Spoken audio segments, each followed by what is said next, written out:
Seconds there. Stand by, all cameras. Ready with slow motion, the night limit cameras. Stand by, videotape, and roll tape. The tape is rolling in less than 5, and 3, 2, 1. Take tape.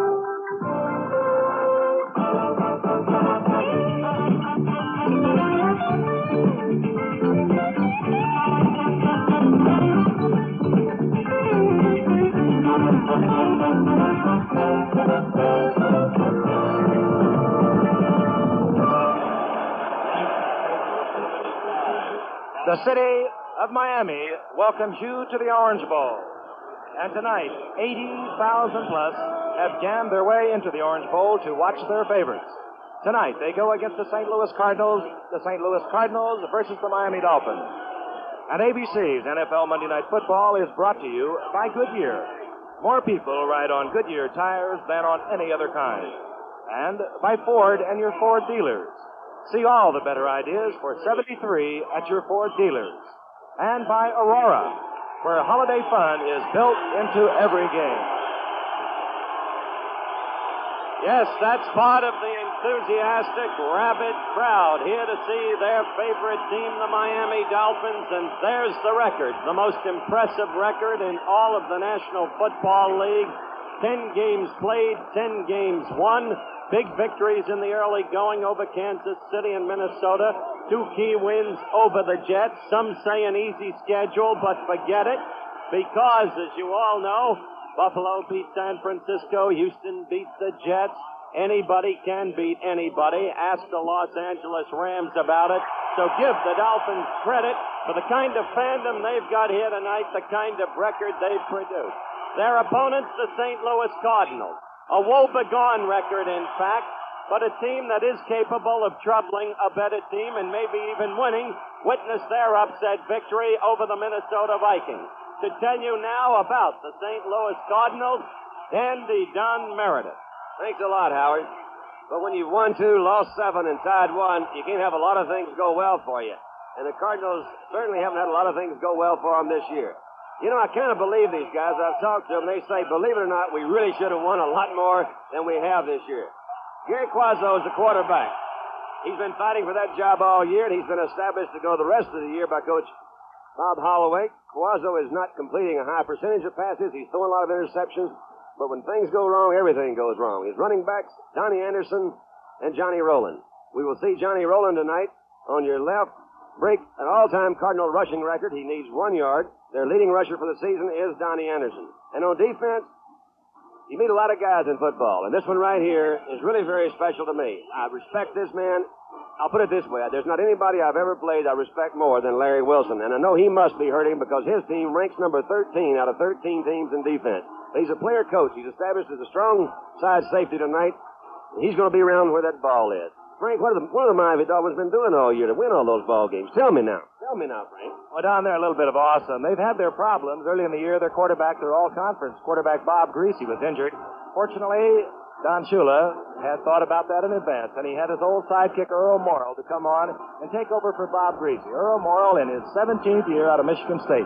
This is his 5th ball club. In 1968, for Don Shula, he led the Baltimore Colts to the Super Bowl. But Earl Morrill has a lot of help with these Miami Dolphins. Offensively, they have great running. They rank number 1 in the conference rushing. On the left, the big man, of course, Larry Zonka, with over 800 yards. Mercury Morris, having his best year, over 600 yards. And in the wings, Jim Kick, who can run, pass, he can do it all. Defensively, well, the Dolphins are number 1 in every category in the conference. And one of the big reasons, the veteran at the middle linebacking position, number 85, Nick Bonacani. They call themselves the No-Name Gang because they really don't get a lot of publicity. They're not very sensitive about it, but they are a great defensive football team. We're looking forward to it. The Cardinals could surprise. We don't think so. And we'll be back at the Orange Bowl for the kickoff right after this message.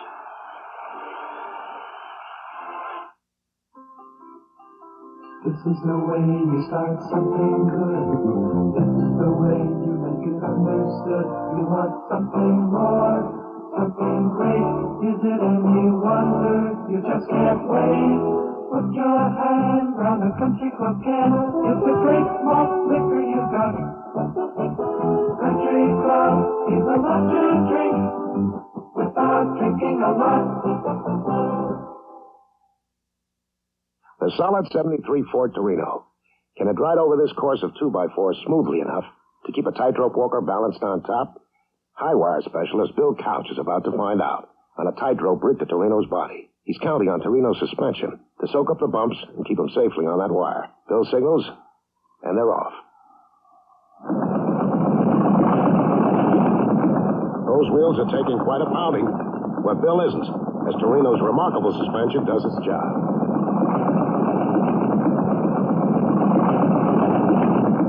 The 1973 Ford Torino, the solid midsize that gives you confidence on the road. Incredibly smooth riding, stable, strong, and quiet. Because it's a Ford. The new 1973 Ford Torino at your Ford dealers now. Ford Torino, the solid midsize.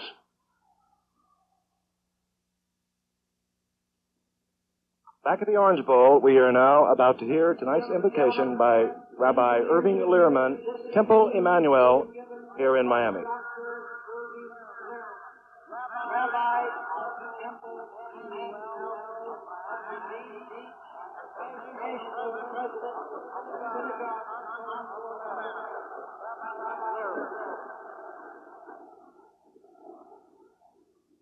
Heavenly Father, in the mood of this Thanksgiving season, we offer thanks to Thee for all Thy many bounties, for life and health, for home and family, for community and country.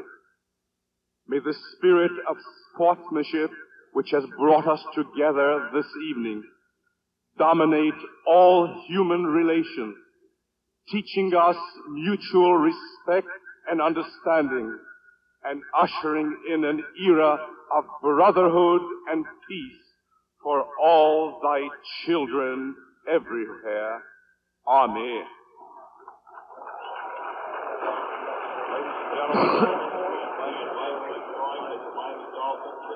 And now, our national anthem as sung by Miss Pat Hoffman.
Excitement at the Orange Bowl. 80,010 fans have crammed their way in here tonight to watch their undefeated Miami Dolphins. And we'll tell you again that only a handful of teams have ever won their first 11 games of their season.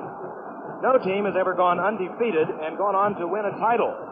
The Bears in 1942, 30 years ago, were undefeated, but they lost their title game to the Redskins. The Bears in 34 were undefeated through their season, but lost to the New York Giants. That's what the Dolphins are trying to do, go all the way. And this telecast is presented by authority of the Miami Dolphins Football Club. It's intended for the private use of our audience. Any rebroadcast or other use of this telecast without the express written consent of the Miami Dolphins Football Club and the National Football League is prohibited. And these are the St. Louis Cardinals. troubles all year long with injuries. They have a fine coach. They have some excellent talent, great speed on the outside. Mel Gray is back tonight, number 85. And setting the ball up to get things underway is Jim Bakken. And dropping deep are speedsters, number 22, Mercury Morris, and Charlie Lee, number 23, and they can fly. Mercury Morris having his best year in 4 years. Over 600 yards rushing, about 25 yards per kickoff return. And listen to the roar. They love their Dolphins.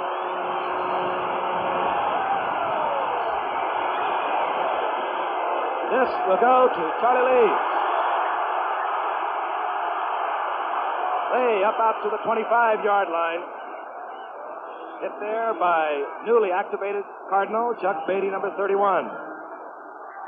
So Miami will take over 1st and 10. We've told you. Well, now let's look back upfield. There is a flag down against Miami.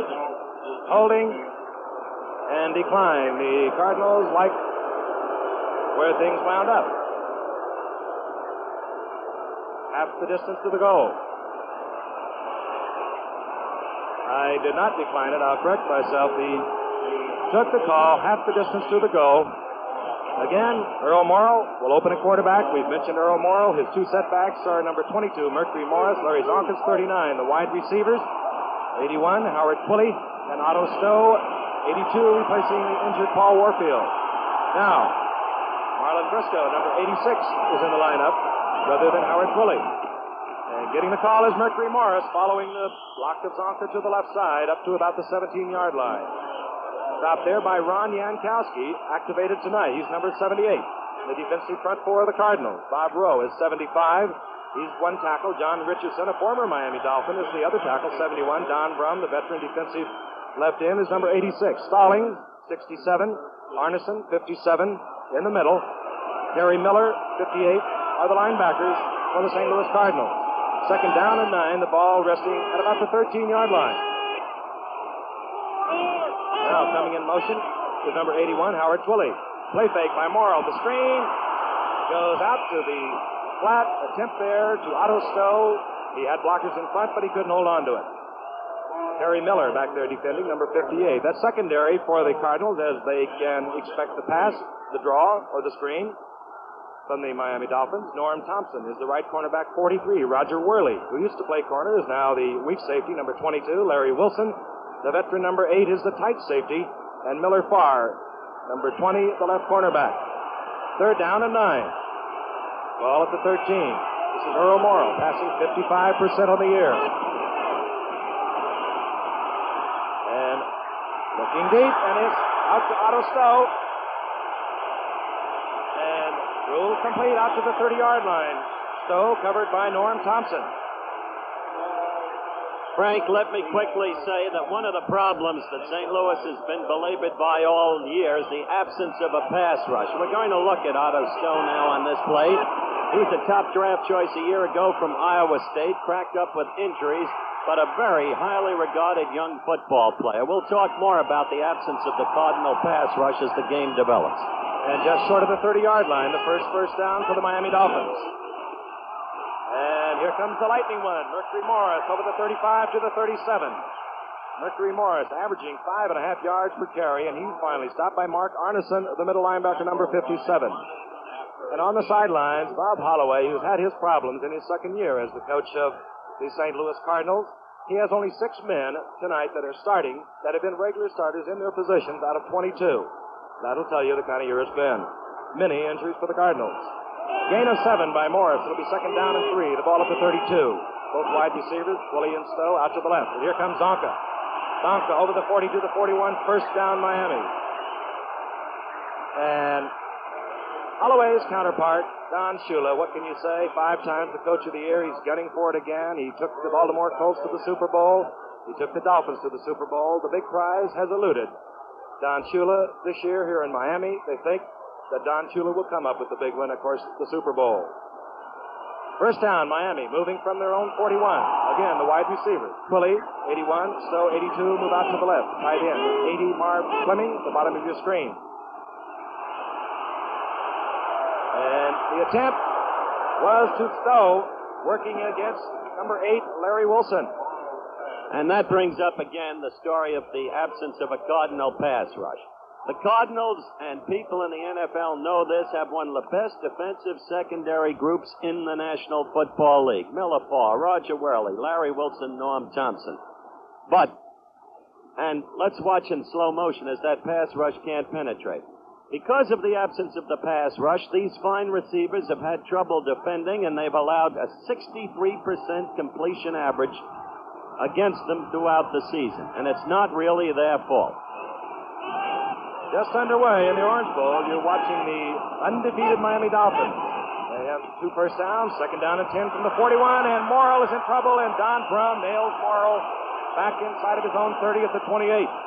If you call that a sack, Frank, which I think you must, that's only their 11th sack as a team this year. And contrasted with Miami's 24. I think one of the significant things tonight, Howard, will be the offensive line for Miami because they do have a good one. Kuchenberg and Little are the guards. Jim Langer is the center. These guys open up some holes. They protect that quarterback. And you love to see it. The tackles are Prusen and Evans. And Marv Fleming, the tight end, is a good blocker for him, too. Right now, Don is 3rd down and 22. Mandich has come in at tight end. Briscoe is in a 1-wide receiver. Morrow with a lot of time, but finally just about nailed as he just gets the ball away. Flag was down at the 40-yard line. Well, I want to see that one again on what you call your instant replay. Because Earl's arm was hit, as you pointed out, Frank, as he threw it. It's nowhere close to target. I believe they are going to call it interference. Let's see which side it's going to be on. And it is against the Cardinals. A tough break for the Cardinals because who was the intended receiver? Could you see? Anyway, whoever he was fell down. And they were trying to get up and get it again. Let's see what that call is. Personal foul.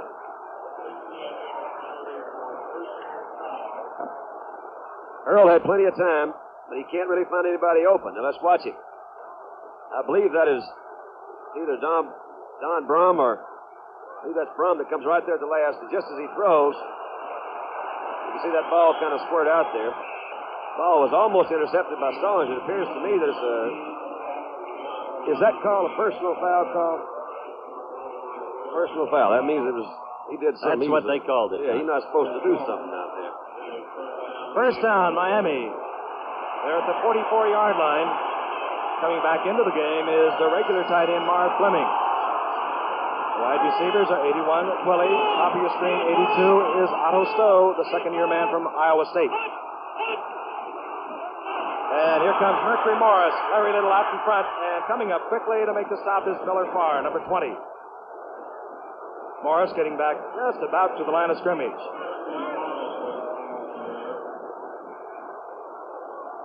And you saw Larry Little, and he was voted for the past 2 years by the Players Association as the best offensive lineman in football. Watch him pull. He's number 66, and look at 67 behind him. That's Kuchenberg. They're really very proud of their pulling guards here. It looks like to me Stallings is pressuring in here. You saw number 20, Miller Farr, come up, so that he may have taken a little bit too deep a drop that last time. 1 second down and 10 from the Dolphins 44. Flag down at the middle of the line of scrimmage, and that generally indicates holding. We'll wait for the official call, but when you see that flag go down in the middle of the line of scrimmage, that's generally the call. And that's exactly what it is. Well, they've been pressuring Earl a little bit more than we expected. Of course, what Shula's going to have to watch out for is a letdown in his team. They've clinched already in their conference. And they've still got, including tonight, 4 games to go. And Frank Gifford knows something about that as we watch the penalty paced off against the Dolphins. Let's watch for the referee's signal now. Yes, holding. Now, Frank, you remember when your Giant team, of which you remember, clinched very early, and you know what the problems were. One of the problems, as we watch head coach Don Shula, is keeping the momentum going, and that's what he said. We are going to play our regulars, and we are going to go with our best, but we would like to have other players playing. Second down now and 25, the ball at the 29-yard line of the Dolphins, following the holding penalty. No score from the Orange Bowl in Miami. The draw call to Mercury Morris. And he's tripped up, getting back to about the 34.5-yard line, where it'll be third down and about 20. What a year Mercury Morris has had as he starts to go to the sidelines. Jim Kick comes in, and instead of Mercury Morris coming out comes Larry Zonka. But Mercury Morris with 5.5 yards per pop, 11 touchdowns, trails only Emerson Boozer in that department, for 639 yards. Okay, third down and 19.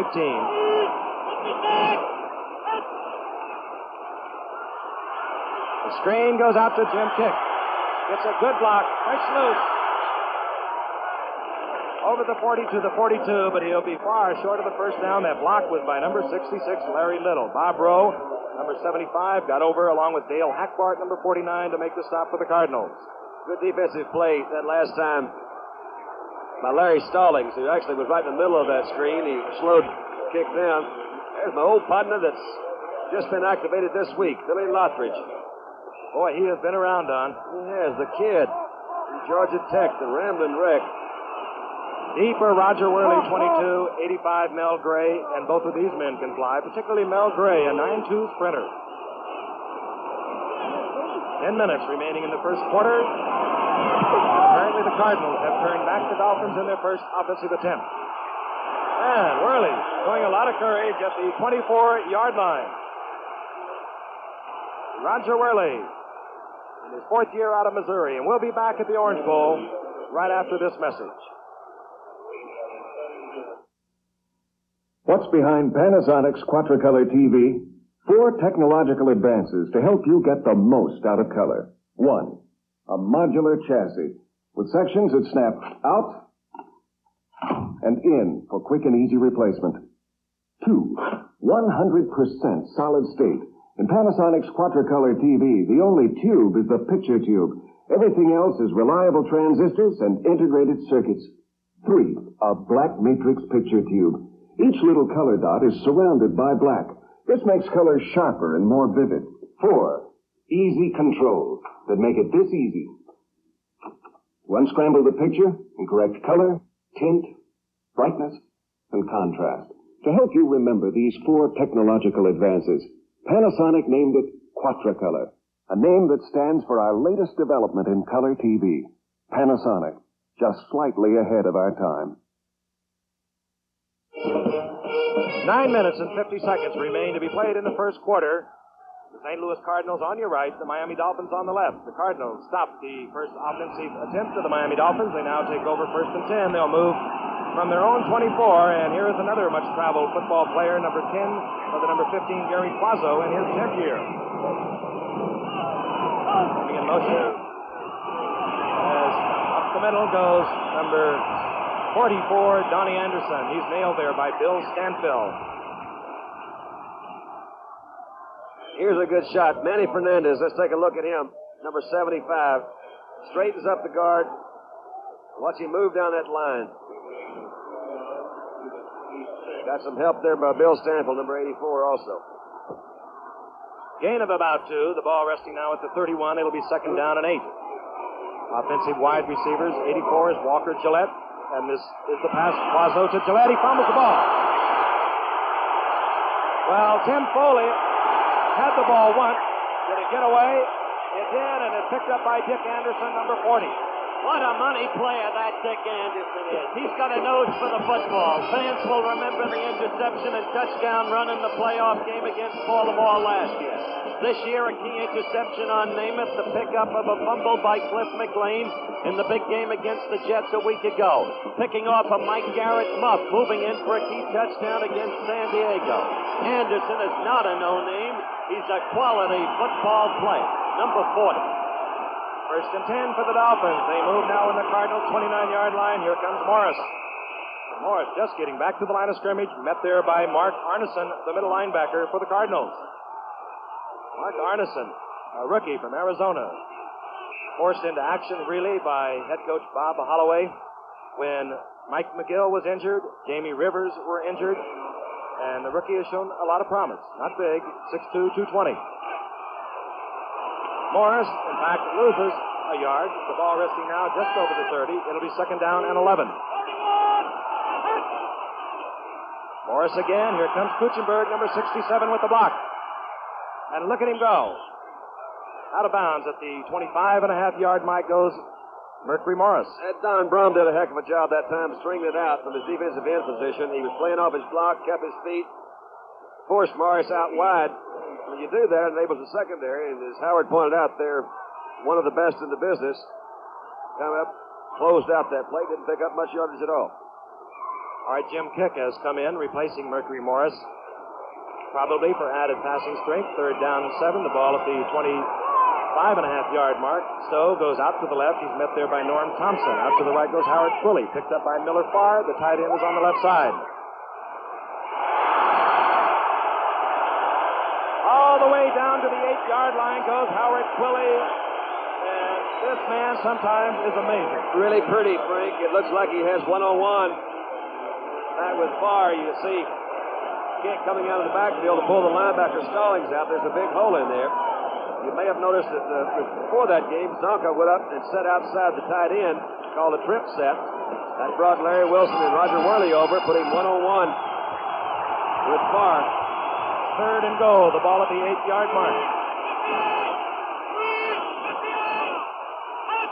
Kick stays in with Zonka, and Kick with a fine block springs Zonka around to the 5 and down to the 4. All conference last year, Bob Greasy. And he's getting around good, Howard. Yes, he is getting around very good indeed, and I think he's going to be back very, very shortly. But Morrill has done such a marvelous job. Let's take a look at this last play, the block by Kick, number 21, to the right of your screen. There you see it. And you see Zonka trying to turn that corner, but you see a superb job done by number 22, Roger Whaley. It's 2nd down and goal. The ball's at the 5. Here comes Zonka straight ahead, following Jim Langer, Larry Little, and Bob Kuchenberg, the middle of the offensive line for the Dolphins. Bob Holloway, who has been credited with having built the Minnesota Vikings defense, where he spent 4 years with head coach Bud Grant. Well liked by his team members. Don Merle's got a tough ball right here. It's 3rd down. Well, it's a long 2. I still give it to Zonka. That isn't all that tough, is it? When it wasn't that tough. 237-pound fullback. Well, let's see. The 2 tight ends are in. Mandich has come in, number 88. Marv Fleming, number 80. This is the veteran Earl Morrill. He gives it to Kick. And look at Kick. You give it to Kick right behind Zonka, is what I meant to say. Yeah, because that Zonka made a good block over there. Give that young man, John, so much credit. It's not been a happy year for him. He's been supplanted by Mercury Morris because Shula wanted the wide running threat.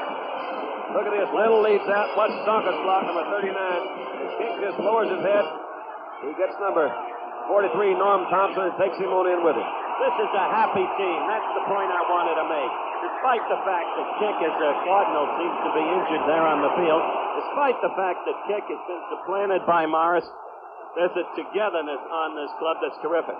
Number 58, Terry Miller, appears to be the injured Cardinal linebacker, swung into action because of the injury last week to Jeff Staggs that sidelined him for the rest of the season.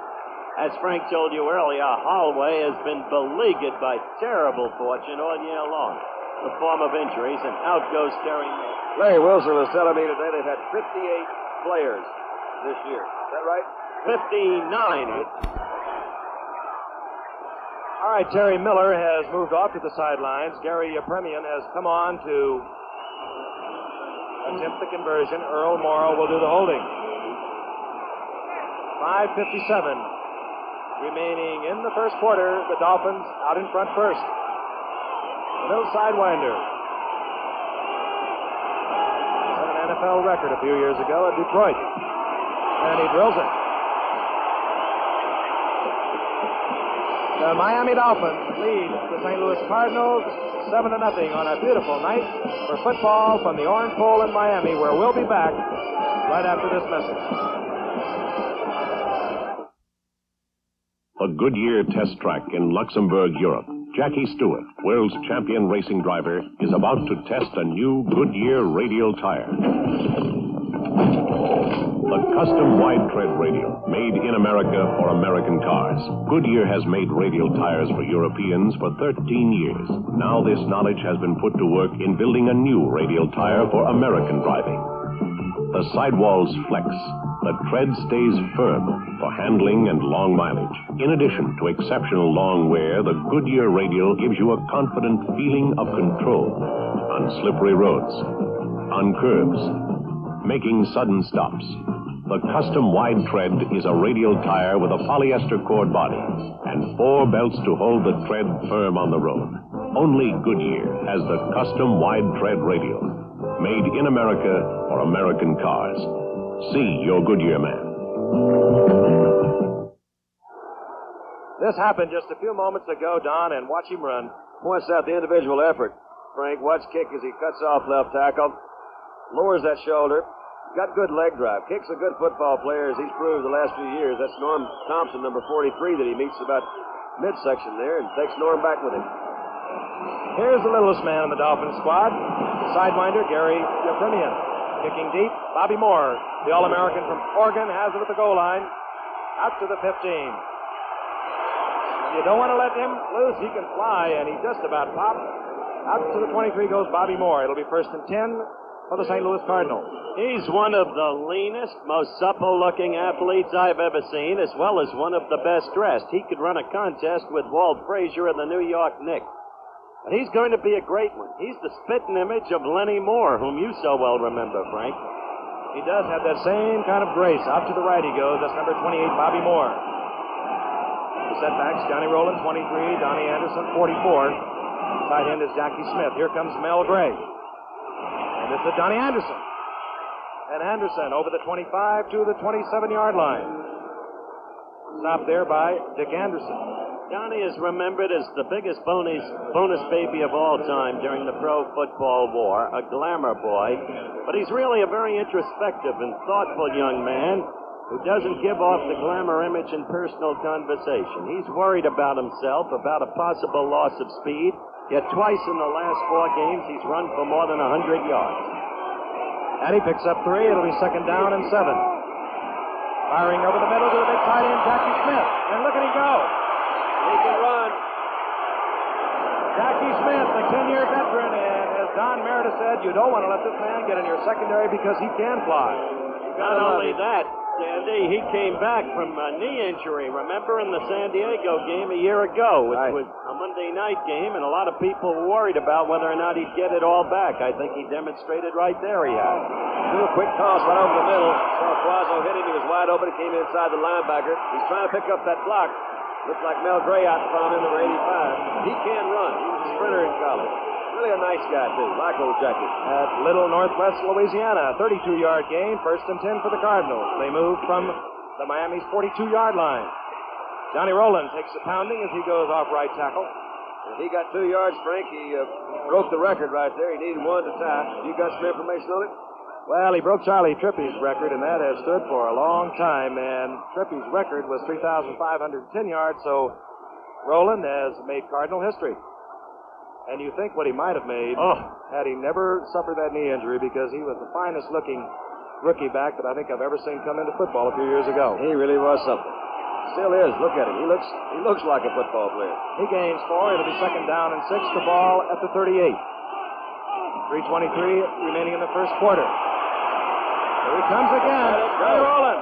He looks like a football player. He is a football player. That must be a football player.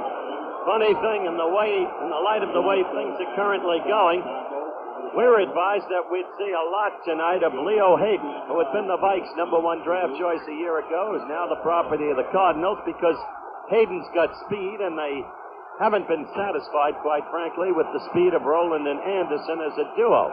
But the way these two guys are performing now, we might not see Hayden for a while. Johnny Rowland takes the ball all the way down to the 22-yard line. 1st and 10 for the Cardinals. They trail 7-0. Quazzo on the play fake. Going for Mel Gray, and almost picked off. He had Bobby Moore wide open on a turn-in over there. Of course, you can't see them all, I suppose. And he had Johnny Anderson wide open on a sideline hitch. But he threw to Gray. And you saw him shake his head. Yeah, he probably knows that. Quite an interesting young man, Don. He's, well, I don't think it'll hurt your feelings. Phi Beta Kappa out of Virginia 10 years ago. Well, was he magna cum laude is all I want to know. Huh? What he is a dentist. That's what he is. He's a dentist playing quarterback. And he is 2 for 3 for 35 yards. Second down and 10, the ball at the 22.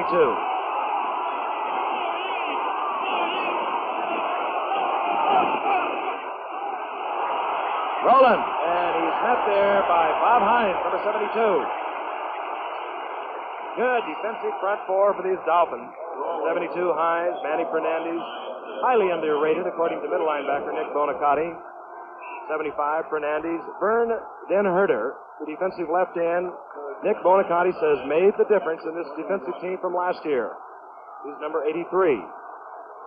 Number 84 is Bill Stanford, who's having his best year according to Nick. And it's third down now and 9. Out to the right goes the rookie All-American from Oregon, Bobby Moore, number 28. In the slot is the speedster, 85, Mel Gray. This is Gray coming towards you in motion. He's run the 109 too. Wow. Oh! Jake Scott almost picked it off. The pass intended for the big tight end, Jackie Smith. Jake Scott, they call the wild man. He does unpredictable things on and off the field. They say he's often not where he's supposed to be, but yet he's where the ball is. I can't reconcile the two, but he's a player. Let's watch Bobby Moore out of the University of Oregon. All alone. Now watch his frustration. Oh! This is Bakken. Oh, from the 27, no good. Ah, goal, Jimmy. What a year for the place kicker. So the Miami Dolphins maintain their lead, 7-0.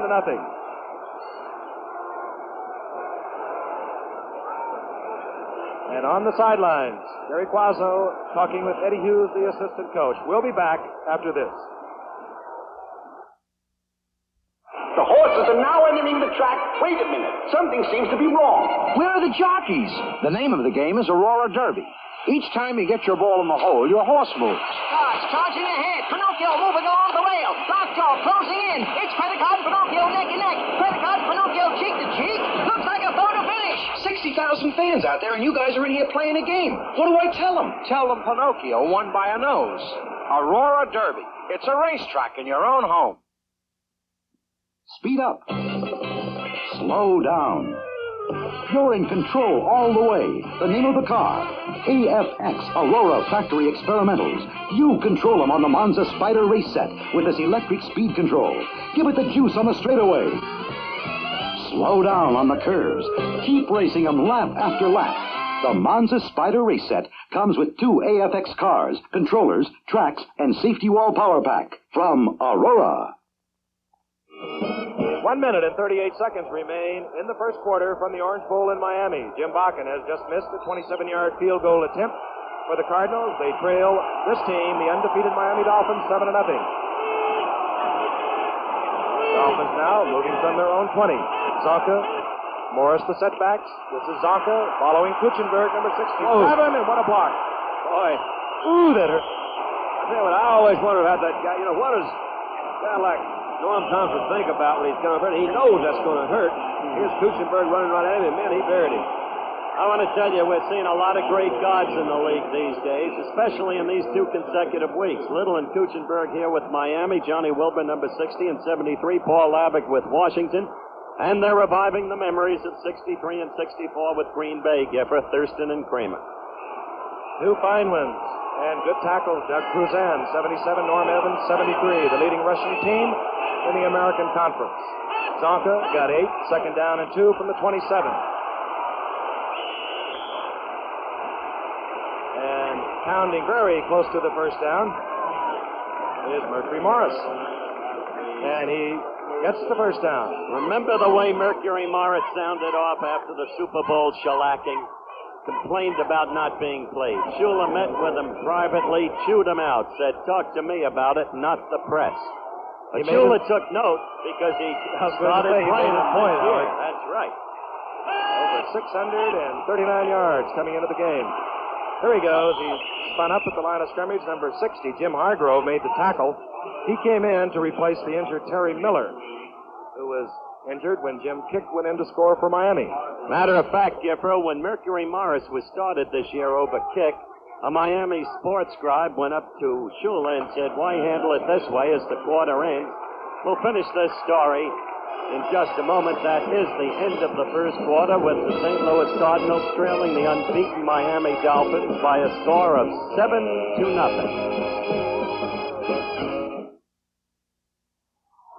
Ladies and gentlemen, Spongo, the strongman, grapples with Wemblon, the super tie. He crushes it. He knocks it. He even drowns it. But Wemblon emerges fresh as new. Wemblon, the super tie. Wemblon looks super, feels super, like finest silk. Magnificent colors and patterns to coordinate with the newest shirts. There are many wash and wear ties, but only one genuine Wemblon. Look for the strong man. Insist on Wemblon, the super tie from Wembley. Don't buy an unsuper tie. Get Wemblon. Then Crush it. Knot it. Even wash it. The genuine Wemblon. Fresh as new from the Wembley family of fine neckwear.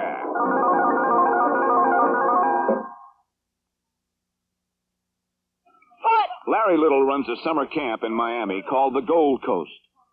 The Gold Coast was a dream of ours. A lot of fellas pitched in, too. We just wanted a summer camp for kids and families that couldn't afford it. Most people don't want a handout, just a helping hand. You can help by writing volunteer, Washington, D.C., 20013. What we need, money can't buy. We need you, the National Center for Voluntary Action. The preceding announcement by Big Larry Little was brought to you as a public service on behalf of the National Football League. And Larry Little's Dolphins have a second down and 8. The ball up to 32, their own 32. We begin the second quarter. Oh, yeah. Oh. Number 82, Otto Stowe. In his second year out of Iowa State, and he has replaced Paul Warfield, and that's not an easy job. That's exactly the point, though. They're deep and wide receivers, much in the manner of the Dallas Cowboys. Watch Stowe here. Norm Thompson, number 43, he was open. So was Marv Fleming, incidentally, from his tight end position. Pass was a little bit low in there, but Otto jumped down there and got it. First down for the Miami Dolphins. They move now from the 48-yard line, their own 48. And here comes Mercury Morris. He's over the 50 to the 47-yard line, hit there by number 8, Larry Wilson. Just to finish that story, the Miami sports scribe went to Shula and said, why start Morris? Why not let Kick down gently? You know, let him start the game, take him out after a few plays, but do it as a token. Shula looked at the writer and said, my friend, I am not a token coach. No, he is the winningest coach. Won his 100th game 2 weeks ago. But it's a good story, Howard. Second down and 5. From the 47. And the quick pitch out to the speedster. And Morris gets just about back. Well, maybe he gains a yard. Norm Thompson made a good move again, Frank, from his defensive cornerback. Came up. I'm serious, man. You got to think twice when you come up to meet a guy that's running full speed. He's got a couple of friends out there in front of him that outweigh you about 30 or 40 pounds. He says, I'm going to go up here and get it over with. All right, the 3 wide receiver offense comes in. Howard Quilley replaces the tight end, Marv Fleming. 81, top of your screen. Stowe will be in the slot. Out to the left goes Briscoe, number 86. Third down and 4. The ball at the 46-yard line of the Cardinals. The draw play to Morris. And Morris is nailed by former Dolphin John Richardson, number 71. And out drops Caro Yepremian, and he is going to have to kick a long one. He beat the Miami Dolphins early in the year, at least the margin of his 54-yard field goal, beat the Minnesota Vikings. And he will be kicking, I think, well, just mark it at the 54. Now, he's made one this year already.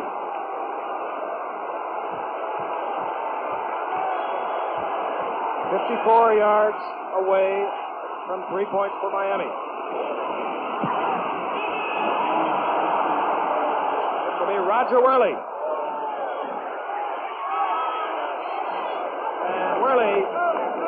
comes up 3 yards short of letting it go through the end zone. Stopped there by Larry Little. So the score remains the Dolphins 7, the Cardinals nothing, and we'll be back right after this.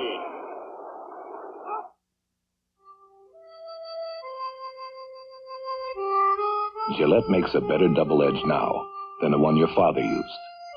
The smoothest edge we can put on a blade for the smoothest shave we can put on your face. The Platinum Plus blade.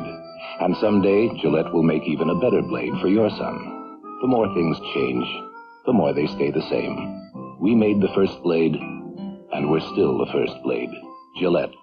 Platinum Plus. Because Papermate knows how you write, they put a pump in the PowerPoint pen.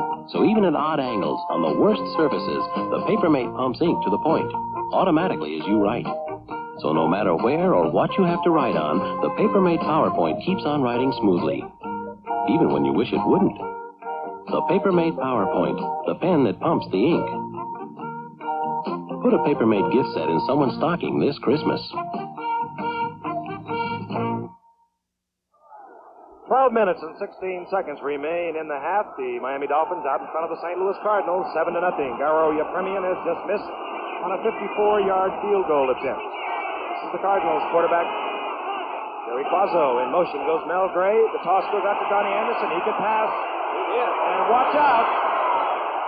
And Mel Gray, the speedster, crosses the 50, out of bounds at the 49, driven out of bounds by Jake Scott. What a pest that little fella can be. He went to Missouri, as most of you know. Dan Devine, who was then coaching at the University of Missouri, found him at a Santa Rosa high school where he was a sprint star. Let's look at it again. That was well thrown, Howard. That one was right in there. Donnie threw that one on a run. Left-handed. What about, excuse me? Where did he find him? Little Santa Rosa High School. Knew he played football. Saw him also in a track meet. Knew he wanted him at Missouri. He gains 34 to Miami's 49-yard line. And this is Donnie Anderson, the running back. Picking up one, maybe two, met by Nick Bonacani, number 85. There's Dandy's favorite, little Larry Wilson.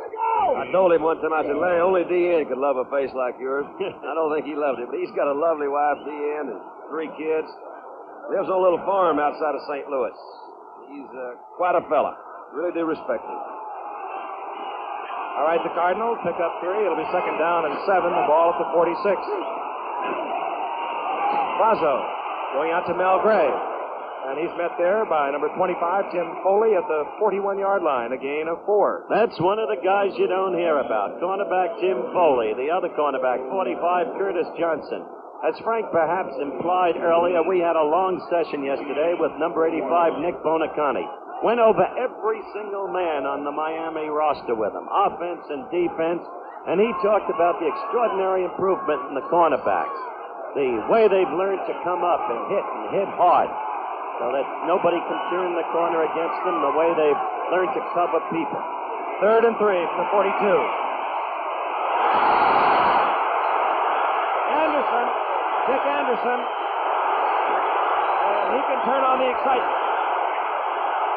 I'll tell you, he's too much. Finally stopped by Walker Gillette. That pass thrown behind, Don. He is always where the football is, Dandy. What did Dick Anderson intercepted the pass when they had like 13 blocks on it, and he ran it for a good 5 or 6 minutes, it seemed like one time? It's Baltimore in the playoffs. That's right. That was the biggie. That ball looked to be tipped. I really don't know for sure. Possibly was tipped in there by number 83. Didn't hurt her. But look at him go. He's looking for some open room. He was finally caught up with Walker Gillette. Right, 84. Attaboy, Frank. Thanks. You're welcome. And now from the 48-yard line, here comes the big man, Zonka. Just back to the line of scrimmage.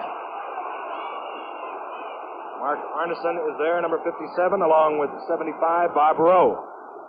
You mentioned Arneson on a tackle earlier. He is a rookie. We saw him in the All-Star game out of Arizona. Don Shinnick, his coach, who coaches the linebackers for the Cardinals, says that he has the capacity to be up there with the likes of Curtis and Butkus and Lanier.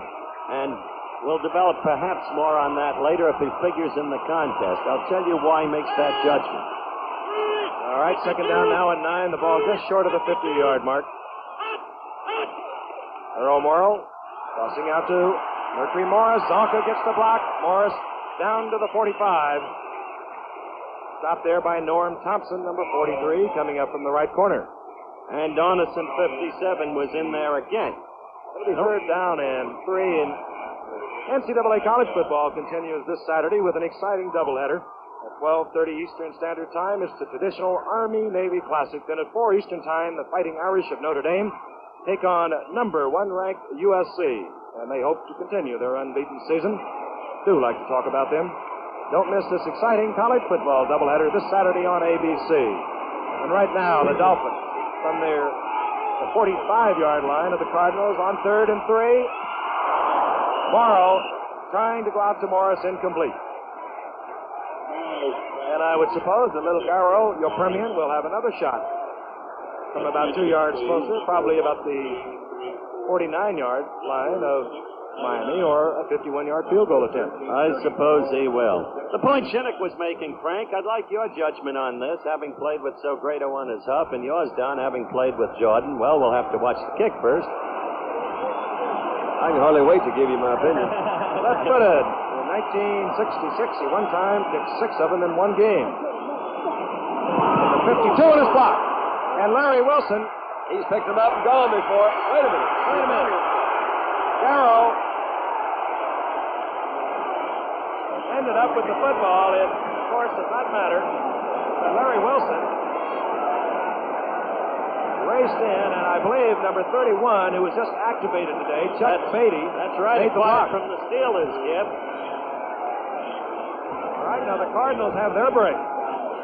Let's see. It appeared to be, well, it's not too low either. That was just a kid. Who is that?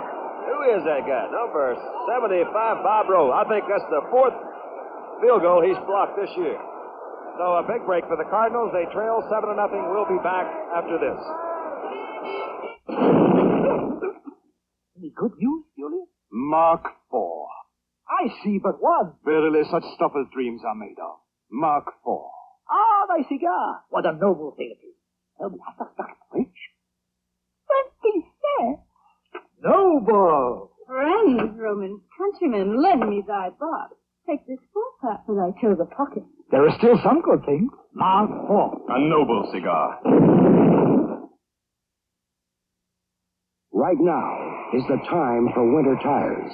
And at your Goodyear service store or participating dealer, you can get Goodyear Sure Grip winter tires with 192 deep, rugged cleats to give a big grip at this low price. Goodyear, America's best-selling winter tires.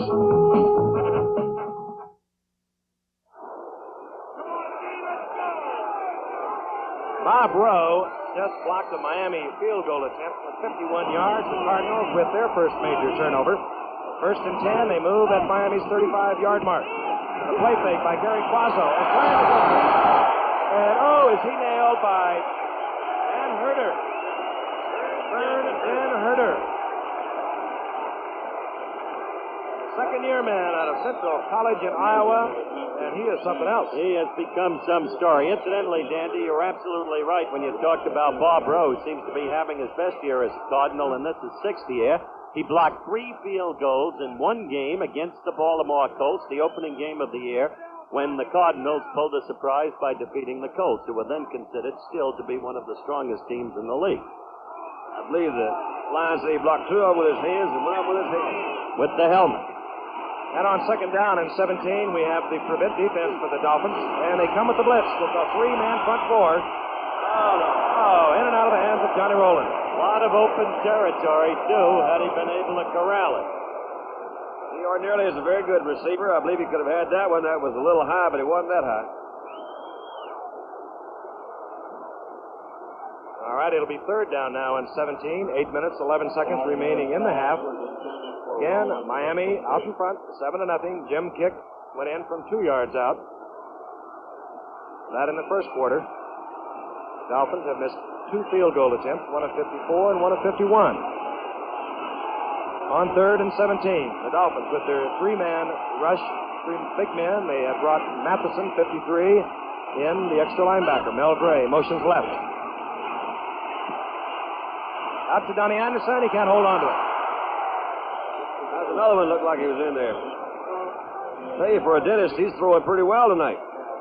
Well, I'll tell you, they may go for the field goal now, and this would have to be a very long one by Jim Bakken, who was once perhaps the most consistent of all place kickers in the league. Oddly, as we look at Anderson isolated, Bakken this year has been having the troubles that have afflicted other place kickers. Look at him now. Ready for the reception, the ball right in the gut now. But Bakken this year, he's already missed a 27-yarder tonight. Has been less effective between the 20 and 30, Frank, than between the 40 and 50, where he's got 4 out of 6. And so Bakken is going to have time to think about it. St. Louis taking a timeout. And we'll be back in the Orange Bowl after this. King. Ace. King. That's bad. Full house. Looks like you're going to lose your shirt, kid. Good luck, kid. Jack. Ace. The kid's got it. All he needs is an easy 10 for a royal flush. Looks like the kid hasn't got it after all. Skittle poker from Aurora. Sometimes you win. And sometimes you lose your shirt.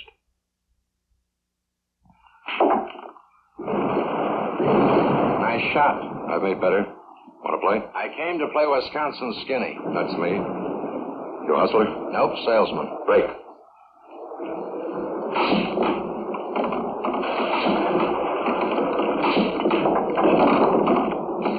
Salesman, huh? What do you sell? Skittleful. Skittleful by Aurora. It's a lot of fun. Well, that happens every so often, particularly when you make as many changes as the Cardinals have been forced to this year. They did not have the right people in the right places. But this will be Bakken's attempt from 49 yards away. Good. And it's good. Jim Bakken from 49 yards out. Just as we were saying, Gepper, he can kick him from 50, but he can't from 27. Jim Bakken puts the Cardinals on the scoreboard. Take a lighthearted look at current events as seen from Humus, Mort Sauls, Dan Freeberg, and Bob and Ray's irreverent eyes on Comedy News and ABC Late Night Comedy Special. And that's tomorrow night at 11:30, 10:30 Central Time, and of course right here on ABC.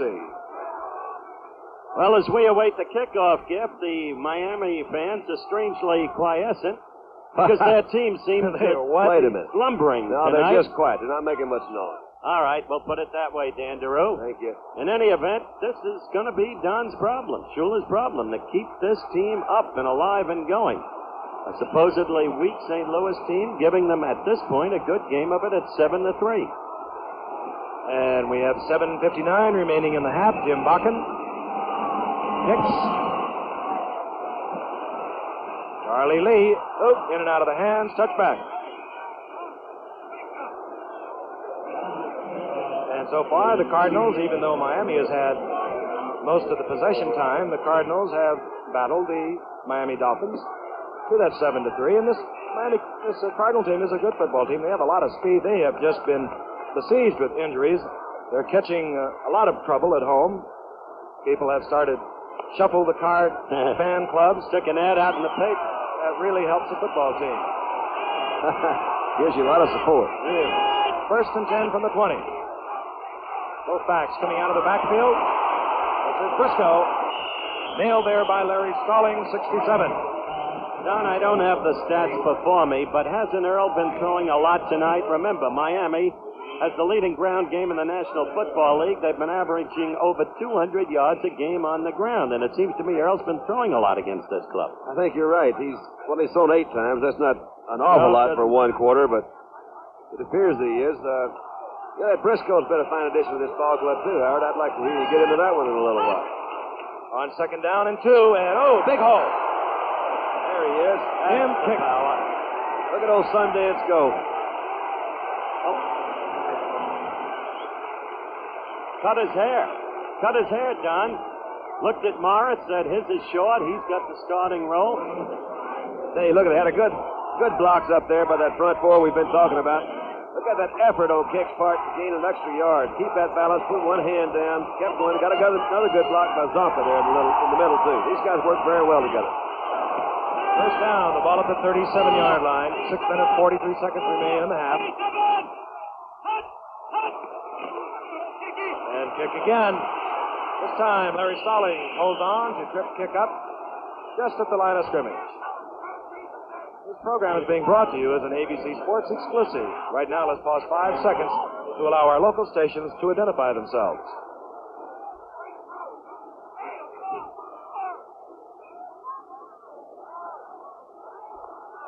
The Miami Dolphins making a couple of changes. Jim Mandich has come in at tight end, 88. In at offensive left tackle, number 79, is Wayne Moore, as Doug Frizan has gone to the bench. It's second down and 9. Dick with about a yard gain.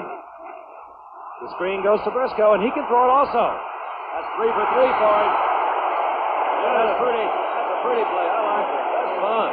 You're right about Briscoe being able to throw. He played quarterback, as most of you know, in the American Football League. And Otto Stowe is the receiver with a 26-yard gain. There's a lateral out to Briscoe. He sets the throw, and you can tell he's done it before. Otto Stowe is there.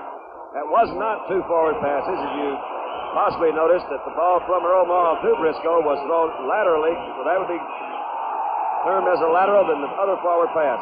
Only 1 forward pass per play. Miami out in front, 7-3. Clock shows 5:48. Zonka gets the draw call, and he just bulls his way for about a yard and a half. Dolphins, of course, got out in front on a 2-yard touchdown run by Jim Kick. They've dominated the game, at least in terms of time of possession. And then the Cardinals came back to make it 7-3, a 49-yard field goal by Jim Bakken. And that's our story with 5:24, clock moving, remaining in the half. Andy, you said talk about Briscoe. You just saw part of his value. That, incidentally, is the 3rd pass he's thrown this year, all complete. Earl Morrow, who filled in 68, as most football fans most certainly will recall, took Don Shula's Baltimore Colts to the Super Bowl. Here, he's trying it again for Miami. It's in and out of the hands of Otto Stowe. Quite a man, drafted number 1 in 1956 by the 49ers. He played at Pittsburgh. He was at Detroit. He was with the Giants. He was at Baltimore. And this is his 5th club. Best backup quarterback in football. He can do it. This young man shows a lot of promise, Howard. Otto Stowe. He does. You measure a team not just... You build a team with your front 4 on defense and the quarterback who can do the job on offense. But then you lose the great young quarterback, Greasy. You lose Warfield. When you've got Stowe and Twilley and Briscoe, that shows the depth you need to win a championship. And they're all 3 in now on 3rd down and 7. Marv Fleming, the tight end, coming out on the sure pass. Oh, and Larry Wilson. Oh, wait a minute. Flag goes down. Mark Arneson and Larry Wilson, I believe, both made contact. Pushing, pass interference, first down, Miami.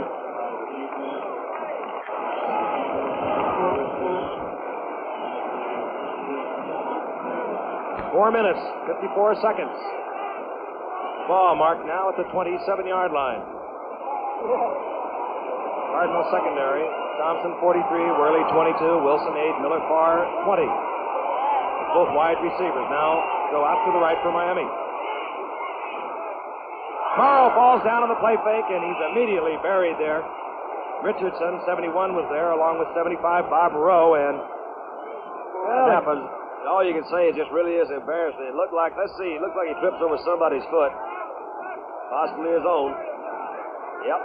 I'd say, well, nobody happened to you, John? Right. Yeah, it happened to me way too often, but you see he's faking his knocker. He comes back, trips over his own feet, falls down, and usually you have a hard time getting up.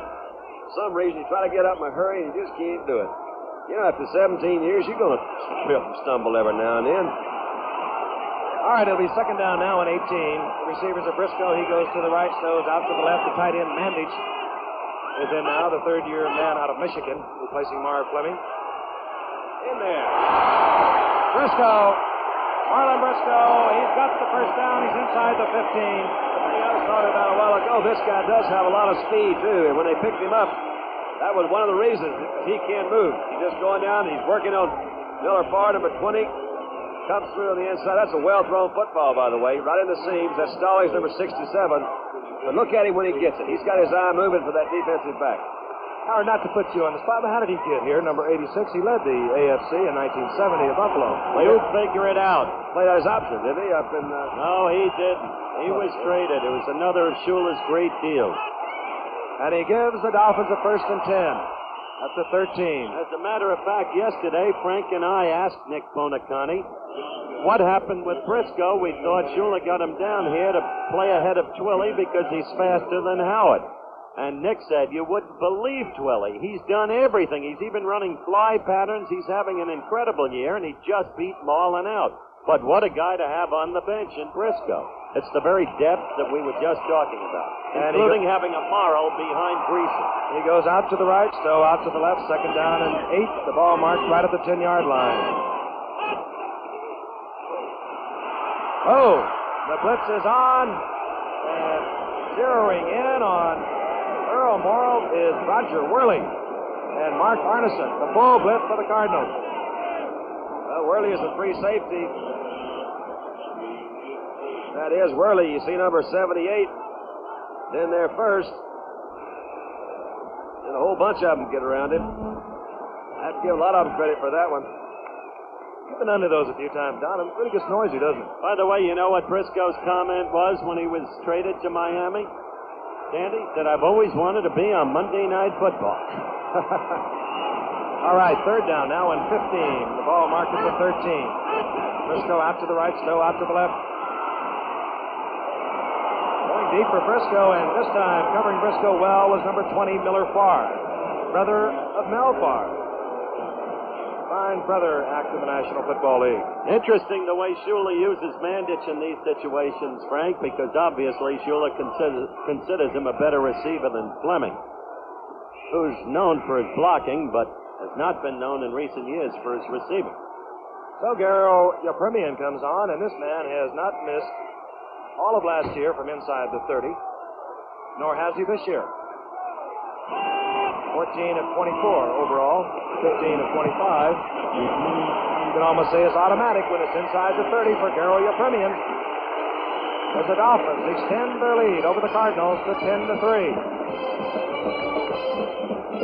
All right, this one has turned out to be a real good game. That's the way it usually is on Monday Night Football. Next week, we've got a terribly critical game for both teams. The San Francisco 49ers, in the wake of their stunning upset of the Dallas Cowboys on Thanksgiving Day, now leading in the Western Division of the NFC, against the Los Angeles Rams, who've suddenly become perhaps the most disappointing team in the National Football Conference, being upset by New Orleans yesterday, and within the last 3 weeks having lost to 2 overwhelming underdogs, New Orleans and Denver.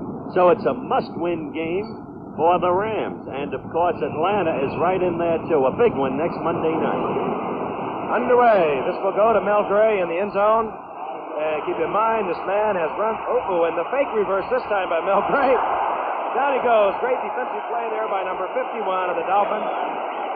All the way down there is Larry Ball. 18-yard return, and they've been using a lot of reverses on kickoff this year. That time, the Cardinals tried to fake it. It didn't fool anyone. And Larry Ball is a big, good-looking rookie from Louisville. He's 6'6", 225, and he can hit. Let's take a look at the time of possession, which I think tells an awful lot about Miami's dominance, but it's not the kind of dominance that you'd expect in the score. 20 minutes in effect to 8 minutes, more than double the time of possession, and yet it's a 10-3 ball game. And there is the 2-minute warning. Gary Quazzo going over to discuss things with Bob Holloway. And we'll be back at the Orange Bowl of Miami right after this message.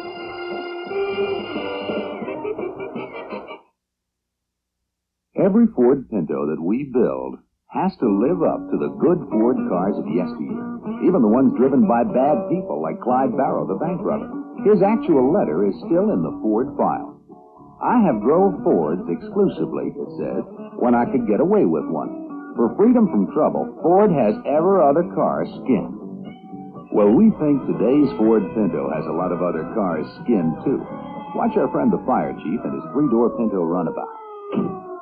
It has a solid 4-speed transmission, a rugged engine improved and developed in over 10 years of actual driving. It has rack and pinion steering, a sturdy body of welded steel. The basic, durable Ford Pinto gets you where you have to be, even if you didn't have to be there. When you get back to basics, you get back to Ford. Pinto at your Ford dealer. Gary Quazzo comes back into the huddle. He's been talking with head coach Bob Holloway. Gary Quazzo, who once played for head coach Don Shula. In fact, he's been around. He played for Bud Grant up in Minnesota. And he had a very satisfying win this year over the Minnesota Vikings. Also played for Tom Fears at New Orleans when Kilmer beat him out of the job. All right, he has his job cut out for him. The Dolphins leading the Cardinals 10-3. The ball resting at the 13-yard mark. 2 minutes left in the first half. Melgray complete at the 35. Little Melgray, can he fly? He's only 5'9", 170 pounds, as he's dropped in the arms of number 13, Jake Scott. A couple of years ago, I think it was 1970, the Big 8 track meet, this little man won the 100, the 220, the long jump, and was second in the triple jump. Outside of that, he wasn't in action. Played in the band at halftime. Took the tickets. Quazzo uses another timeout. Comes over to talk to Bob Holloway and Ed Hughes, a couple of former teammates of mine. That's Ed Hughes, the former head coach of the Houston Oilers. And across the field, the strategy continues. Holloway with Quazzo. You know, in 1958, Don and Howard, I got a call from a youngster at Ridgefield High School in Ridgefield, New Jersey. I'd hurt my knee playing, and the youngster wanted to know what I did to get back in 3 weeks. Well, I had to tell him about Doc Sweeney, of course, but that youngster was Gary Quazzo, who went to high school in Ridgefield. He had hurt his knee or something, hadn't he? He had hurt his knee and wanted to know maybe if we had a little secret. Frank, I see Freddie Height come in, number 88, and Donnie Anderson go out. The coaches mentioned they might go into a double wing set with only one running back. Let's see if they use that particular set this time. Try to get as many receivers as they can out and flood the zones. Another thing you might notice in the 2-minute drill, you see Quazzo explaining the pass pattern there, is these receivers are told to run their patterns approximately 5 yards deeper than they ordinarily do because everybody's going to be dropping back and defending against the pass. You called it too, Don. It is the double wing. Moore, top of your screen, now coming in motion. And now Quazzo trips. Well, now, if he tripped over his foot, it's going to be like father, like son there. Quazzo tripping, pulling away from the center. I think more important, Frank, they're going to have to use that third timeout, or they're going to line up and have to go again. Let's see what they're going to do. They're not going to call timeout, I don't believe. When the receivers get back, you'll see the official start the clock. There it is, 1:45 remaining in the half. And this time, they get it off quickly and out of the hands and almost picked off there by number 57, Mike Colin. Now, that one wasn't even very well thrown for a dentist because it was about 3 or 4 yards behind him. They're obviously trying to get the ball to the outside so they can stop the clock. Ed Colin is, they say, the hardest hitter on the team. He's a very religious fellow. Seems much too kindly to play football. He's out of Auburn University. But once on the field, Bonaconte says he becomes unbelievable. They call him Captain Crunch, a nickname he dislikes heartily. Sounds like a cereal. Third down and 16. Clock shows 1:39. The Cardinals trailing 10-3. The draw play now to Donnie Anderson. The Cardinals go back to their set offense. Out to the 35, mark it at the 36. Manny Fernandez made the stop, number 75. Well, we're going to get a chance to see the Miami Dolphins 2-minute offense in effect here tonight. They have plenty of time to put some more points on the board. Yeah, I had suspected if Quazzo had come up with another quick completion after the throw to Gray, we might see the famed Miami Dolphins 53 defense, where Bob Matheson, number 53, comes in. And we've just had a word asking us who called timeout. Miami, obviously, wanting to get possession of the football. St. Louis is out. They have both now used 2 timeouts. 1:27 on the clock, and dropping deep is Jake Scott, number 13, and Dick Anderson, number 40. 40 up close is Anderson, deep is Scott. Anderson, the left-footed kicker, and he can get it up there. Scott risking it at the 15. Fumble. Cardinals have the ball. Fumble. Oh, I love it. I love it. Well, he could not have advanced had not Scott had possession, but he did have possession. He fumbled the ball and is marked at the 8-yard line. 1 minute and 11-second show on the clock. Monday Night Football. It could only happen here, Don. Let's see what happens to him, because here's Scott. There's a tackle right there, number 31. He's just been activated. I don't know who that is. That's Chuck Beatty. Beatty again. Yeah, Beatty's around a lot. He's around that ball tonight. He wants to play. All right. Bobby Moore goes out to the left. Out to the right comes Mel Gray. First and goal for the Cardinals. They're at the 8-yard line. Donnie Anderson fumbles. And this time it's picked off by Stanfield. I tell you. Well, that could have really turned it around right there. If they could have brought that one in there, we could have been in a big upset. Let's see. I didn't see Donnie get hit. He's got the ball. He never did get a good exchange from Quazzo. Looked like he reached for it a little bit. That's Stanfield, number 84, who picks it up. He can advance it. And he almost fumbled. Should have lateral. He was thinking about it, and that may be why he almost fumbled. But what a succession or even comedy of errors. Clock moving. St. Louis now with 3 turnovers. Miami with 1. They have the lead, though. This is Zonka. He doesn't fumble. He didn't fumble at all last year until that critical point in the Super Bowl.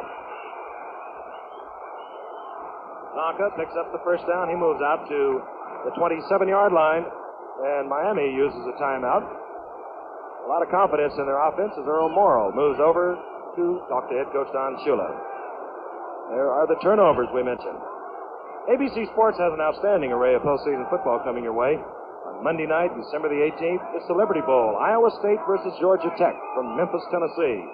Then on Christmas Day, the North-South game from right here in the Orange Bowl in Miami, Florida, followed by the Gator Bowl with Colorado meeting Auburn from Jacksonville, Florida on December the 30th. On New Year's Eve, it's the Sugar Bowl featuring Penn State and Oklahoma from New Orleans at 9 p.m. Eastern Standard Time. And then on January the 6th, the Hula Bowl. An exciting lineup of postseason football right here on ABC. That's right, Chris. You stop that now. Yes, we've been through that. I was just sitting here thinking, what do you think that Don Shula could tell Earl Morrow that he hasn't told him over the past few years that he's been together? Go over here. Earl, only thing he could tell him is, Earl, forget January 12, 1969. Oh. He has to keep reminding him of that? Probably told him to be careful. Be careful. How do you be careful, huh, Don? You don't trip on your own feet. This is kick. And kick over the 30, to about the 31-yard line. Working on the clock now. And quickly they line up. Why do you think they haven't been using Morris that much tonight, Don? I don't really know. Oh, that was in there. Briscoe holds on. Oh, man, what a lick. Oh, he took a shot. Roger Worley may be down on that one because he took a heck of a lick from Briscoe. The ball was well thrown. The referee is going to call timeout. There's an injured player. Let's take a look at it. Marlon Briscoe, that ball is right in there. And look at Roger Worley, number 22. He's down. When the referee calls timeout for an injured player, that player has to leave the game for at least one play. It is not a charge timeout. Now, 57, Mark Arneson, the rookie middle linebacker, was in on that play, so let's finish that story from the first quarter, Dandy. It's Don Shinnick's notion that if a middle linebacker makes 6 tackles unassisted and 6 assists in a ball game, he's done his job reasonably well. If he gets up to 8 in each department, he's been outstanding. And Shinnick says, I know this kid has greatness within him because against the Dallas Cowboys, the reigning champions, as you look at him, number 57, he had 10 individual tackles and 11 assists. He said, this kid is for real. He is a good one, and I'm not trying to dispute that at all. There's one thing, from a quarterback standpoint, It's like the guy's going to make a lot of tackles. It's going to be one you're running at a lot. And that's always true with any rookie. This guy happens to be, he can measure up to what they're throwing at him, but you find a rookie in that defense, you're going to test him. Let's see what he can do. Roger appears to be okay. You see him walking up there on the sideline. He really did take a good lick there. Kind of wondering where he was for a while, but he's all right. Replacing Worley in that secondary. With 13 seconds remaining in the half is number 31, Chuck Beatty, just activated tonight. He's been, as Don mentioned earlier, all over the field on the special teams. Also in there in the pass prevent defense is number 49 for the Cardinals, Dale Hackbart. And Mandich is in offensively for the Dolphins. First and 10 from the Dolphins, 48. I'm telling you. Briscoe again. Marlon Briscoe. He's throwing that ball well, Frank. That ball was well timed. It appears that they're out of time. The Dolphins had no more timeouts, Don. That's right. You saw the referee shake his head. Time has run out. Now that's that receiver. Briscoe, if he could have at all gotten out of bounds, that would have given him almost a sure field goal. And that's the story at halftime. The undefeated Miami Dolphins out in front of the Cardinals 10-3. Great highlight action coming up when we return to the Orange Bowl. You know, nothing brings back the memories of Christmas like the great songs of Christmas. Some of the greatest are here in Goodyear's newest album, Christmas Is. 14 Christmas classics by outstanding artists of our time. Barbara Streisand, The Carpenters, Frank Sinatra, Joe Stafford, The Hillside Singers, Judy Garland, Tony Bennett. How'd he get in there? Andy Williams, The Mills Brothers, Doris Day, Vicky Carr, Patty Page, and Julie Andrews. Christmas is just $1.25 at your Goodyear service store and most Goodyear dealers. But you want to hurry, because this is one memory that won't last forever. Harry Belafonte joins Julie Andrews Wednesday night. Well, they don't allow signs in the Orange Bowl, but there are those who would defy the edict, as you see before you, a greeting for the unholy triumvirate. And quickly, let's review the scoring that took place here in the first half at the Orange Bowl in the game between the unbeaten Miami Dolphins and the St. Louis Cardinals. The halftime score, Miami 10-3, and this is the way it happened. Jim Kick broke through on a 2-yard run that was really a lot more than that as you watch him in action again because he powered his own way. Larry Zonka got a crunching block in there, but after that it was all Kick and right into the midriff of the defender. Kick in for the score. You premium the extra point, 7-0 Miami. In the second quarter, Jim Bakken with a 49-yard field goal made it 7-3 Miami, and then you premium with a 25-yard field goal made it 10-3 Miami. Which leads us up to our halftime highlights. We would like to show for you Giant fans in New York some of that game. Time will not permit it, and it was a one-sided game with no immediate impact upon the standings. But our congratulations to the Giants for setting a scoring record for that club, 62-10 over the Philadelphia Eagles. For the rest, another surprising day in the National Football League. So to the highlights, as selected by our producers and NFL Films. The hopeful but worried face of San Francisco coach Dick Nolan. His 49ers must go on this Thanksgiving Day against the Dallas Cowboys in Texas Stadium. And this kind of defensive effort by Cedric Hartman as he sacks Craig Morton for a loss typified the play of San Francisco throughout the day. But the early foot was to Dallas. They're ahead 7-0. We're 6 minutes into the second quarter. And Craig Morton is dumped. You saw him fumble the ball. It's picked off by number 52, Skip Vanderbunt. He returns it 73 yards downfield for a touchdown. That tied it at 7-7. After this play, San Francisco dominated the game. In the fourth quarter, they were ahead 24-10. 9:30 elapsed. Morton desperate. Passing. Picked off again by Vanderbunt. And it's another San Francisco touchdown. Final score 31-10. 49ers over Dallas. And the 49ers meet the Rams next Monday night. Tommy Prothro, coach of the Rams, on the right. J.D. Roberts, coach of New Orleans, on the left. The game's supposed to be a breather for the Rams. They're now ahead 3-0. It's the third play of the second quarter. That's Archie Manning, the young man from Ole Miss. 5 yards on a keeper touchdown. It's no breather at all. The Saints lead 7-3. A seesaw game. Now we're in the third quarter. And the rookie from Texas, Jim Bertelsen, carrying for the Rams. In for a touchdown, and the Rams lead it at this point 13-10. Now we're late in the third quarter, and it's Archie Manning again, dropping back. A 23-yard pass to Bob Newell, and it's a touchdown for the Saints. They're ahead 16-13. That's a very worried Jack Snow, worried and surprised, I'm sure. 6 seconds left in the game. It's 16-16. Happy fella trying a field goal for the Saints. 33 yards. Look at his reaction. It's good, and what an upset. 19-16, New Orleans over Los Angeles. The Rams must beat the 49ers to stay alive next Monday night.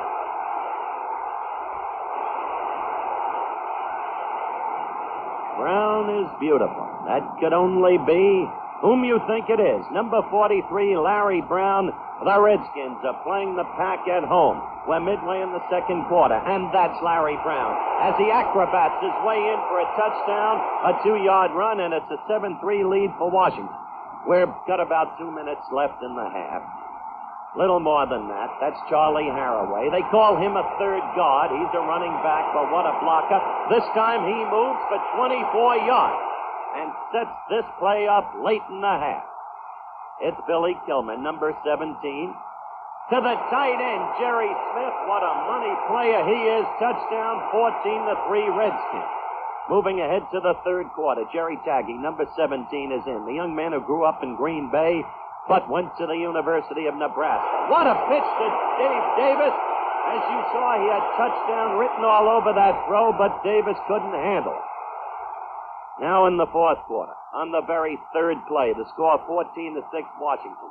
Taggy throwing 15 yards downfield. This time, Davis plays Potsy with it, but holds on to it, and it's a 15-yard gain for the Pack. That sets up the very next play. Taggy handing off to MacArthur Lane. He busts through. Touchdown. Forget the fumble. The ball was dead. Touchdown. 14-13, the Redskins at this point. This Redskin team, as you know, is an opportunistic team that capitalizes on scoring opportunities. Billy Kilmer to Charlie Tell. Touchdown. Washington goes on to win a very big one from the Pack, 21-16.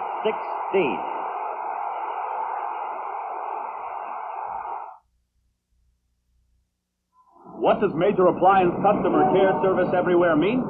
It means GE factory service centers in over 100 big towns. And 5,000 independents like me. In smaller towns.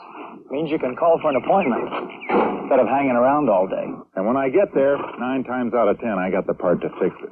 So the next time you're thinking about buying a new appliance, remember who takes care of your old one. America's #1 major appliance value. General Electric. Hello, I'm Cricket, the new disposable butane lighter by Gillette. Oh, I'm good for thousands of lights, so I last for months. Cricket by Gillette. Try me. Harry, make sure you get a close shave, and don't cut yourself. You gotta look good for the wedding pictures. Don't worry, this is a track, too. 2 blades, but recessed so they're safe. Then how are you gonna shave close? When the first blade shaves a whisker, it lifts it out from the face. And before it all snaps back, the second blade can shave it again, closer. Don't ask if I can shave twice with my 1-blade razor. Couldn't you just shave twice with your 1-blade razor? The whisker snaps back too fast. Harry, look at your daughter. Gorgeous. Gorgeous. The track 2. Gillette made it 1 blade better. The band at Cleveland's Municipal Stadium strikes up a happy note. Cleveland doing surprisingly well this year, tied with Pittsburgh for first Central Division, AFC, but they're going against the Bills, and number 32, O.J. Simpson, moves in for an early touchdown. It's 7-0 Buffalo. What a year O.J. is having. He went over 1,000 yards on the season on this day. But this young man, Mike Fitz from Purdue, is really finding himself. Here he spots Leroy Kelly, and it's a touchdown that ties it up at 10-10 for the Browns against the Bills. This action came with 50 seconds left in the first half. Moving ahead to the fourth quarter, the Browns leading 17-10. The third play of the quarter. Leo Hart, the quarterback now for the Bills. The ball is deflected by Dale Lindsey, picked off by Nick Roman. He moves downfield for the first touchdown of his pro football career, and the Browns go on to defeat the Bills 27-10.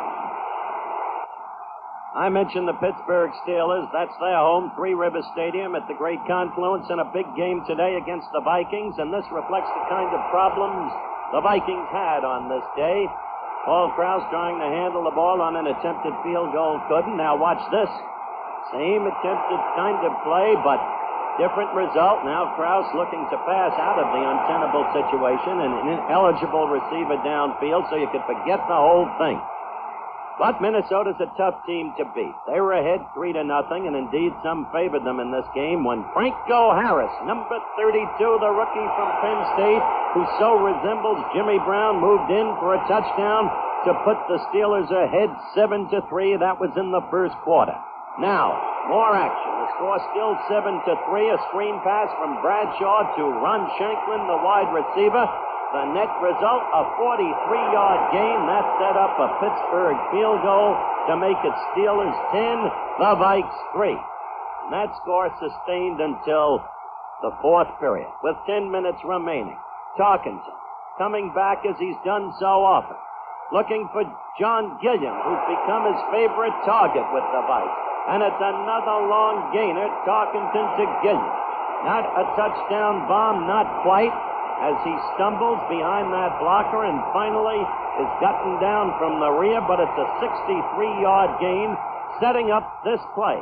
Tarkenton dropping back, looking left, then turning right, and hitting Stu Voigt for the touchdown that produced a 10-10 tie. Side, turn the corner on the outside. Show the amazing speed for the big man. Downfield. A 61-yard gain, which set up a Bradshaw 1-yard plunge for a touchdown. The extra point failed. It was 16-10 Pittsburgh. Now, a minute 30 left in the game. The pass goes from Bradshaw to Frank Lewis, the speedster from Grambling, and he moves down 17 yards for the touchdown that clinches it for the new powerhouse in the National Football League, the Pittsburgh Steelers, who have a showdown game against Cleveland next week in their division. And that was the action yesterday as 19 out of 26 teams continue to be alive for playoff hopes. Of course, the Miami Dolphins have clinched their Eastern Division of the American Football Conference, but they could be in a little bit of trouble tonight against the Cardinals. There is the halftime score.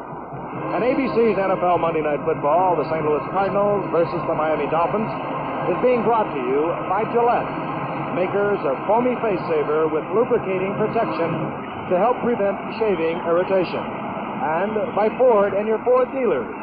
See all the better ideas for 73 at your Ford dealers. And we'll be ready for the second half kickoff between the Cardinals and the Dolphins after this word from our local stations. It's 30 minutes of fun and laughs on Temperatures Rising tomorrow.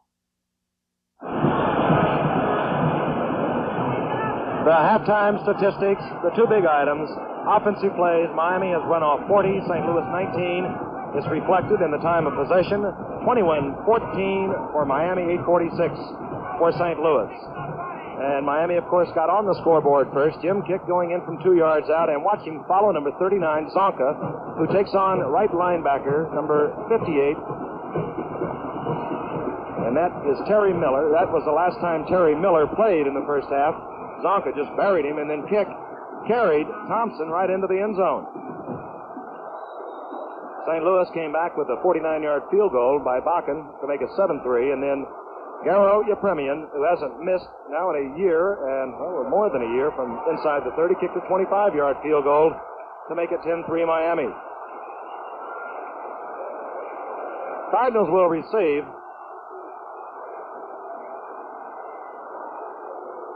as the Miami Dolphins continue to try to do what has never been done, go through an undefeated season, through the playoffs, into a championship. And this is Garo Yepremian, dropping deep, number 28. Bobby Moore, the rookie from Oregon, great athlete, on your left. And number 85, the speedster from Missouri, in his second year, Mel Gray.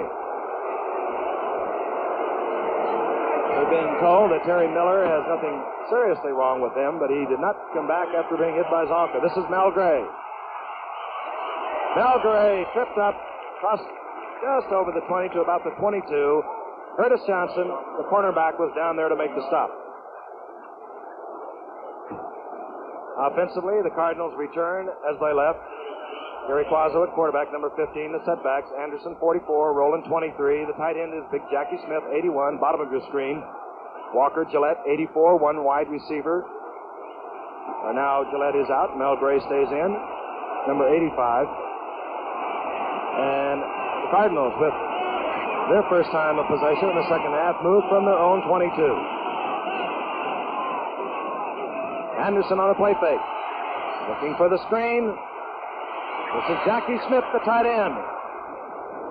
And Smith moves over the 35 to the 37-yard line.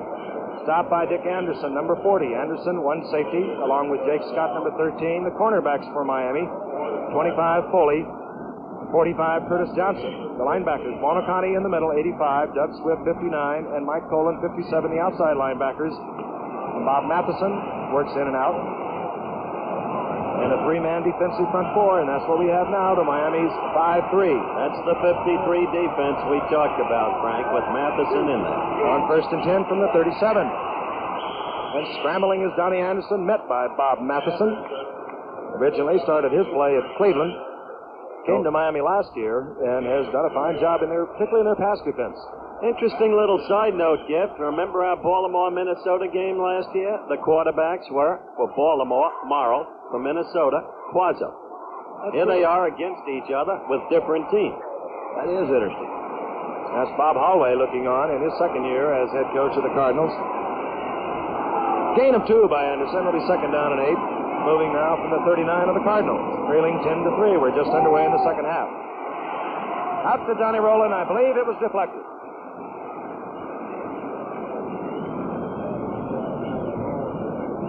All right, the front three for the Miami Dolphins. Bill Stanfield, 84. Manny Fernandez, 75. Vern Den Herder, number 83.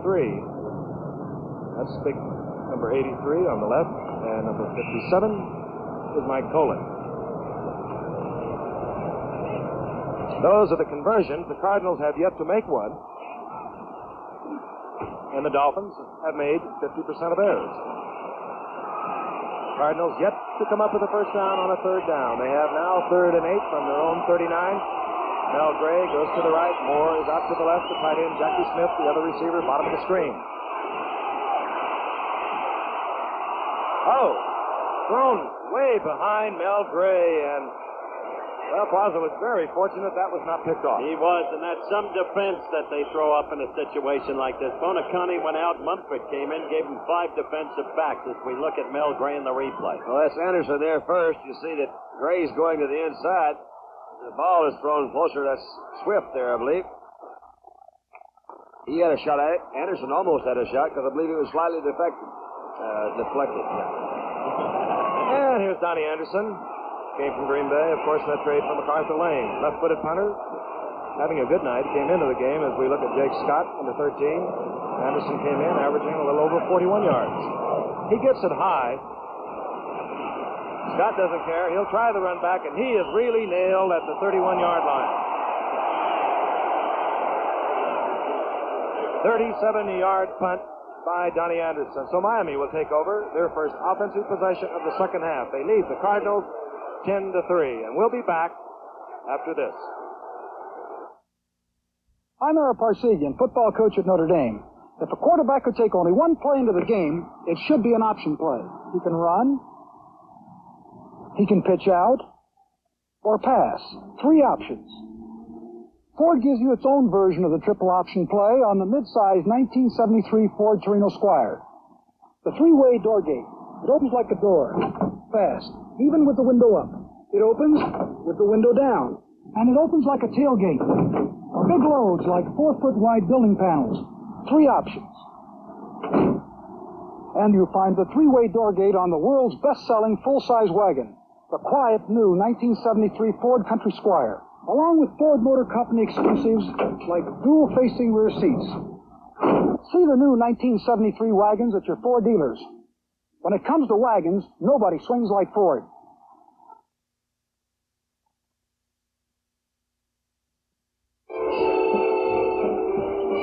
12:47 remaining in the third quarter. Miami taking over the football. They'll move from their own 31-yard line, just short of the 31. The wide receivers, 86 Briscoe, 82 Otto Stowe. This is the veteran, Earl Morrow, All-American 17 years ago at Michigan State. Zonka, 39, one set back. This is Zonka. And he picks up a couple, a very stingy Cardinal defensive unit. And considering that they were 11th in the NFC's East, or rather in the entire National Football Conference against the rush, they've done a pretty good job against the AFC's number 1 rushing team. Gain of 1, it'll be second down and 9. Marv Fleming, the tight end for the Dolphins, number 80.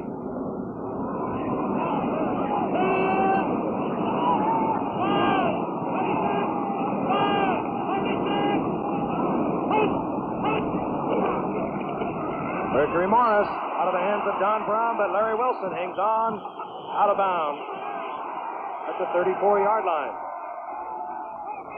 Larry Wilson, part of a secondary that now includes again Roger Worley, number 22, back at safety, was shaken up just before the half. Norm Thompson, the right cornerback, 43, the left cornerback Miller Farr, as they will anticipate the pass from Earl Morrill on a 3rd down and 8. Jim Kick, perhaps a better receiver than Mercury Morris, comes into the Dolphins offensive unit. The 2 wide receivers, Briscoe, 86, Stowe, 82, move out to the left. They're picked up by Wilson and Thompson.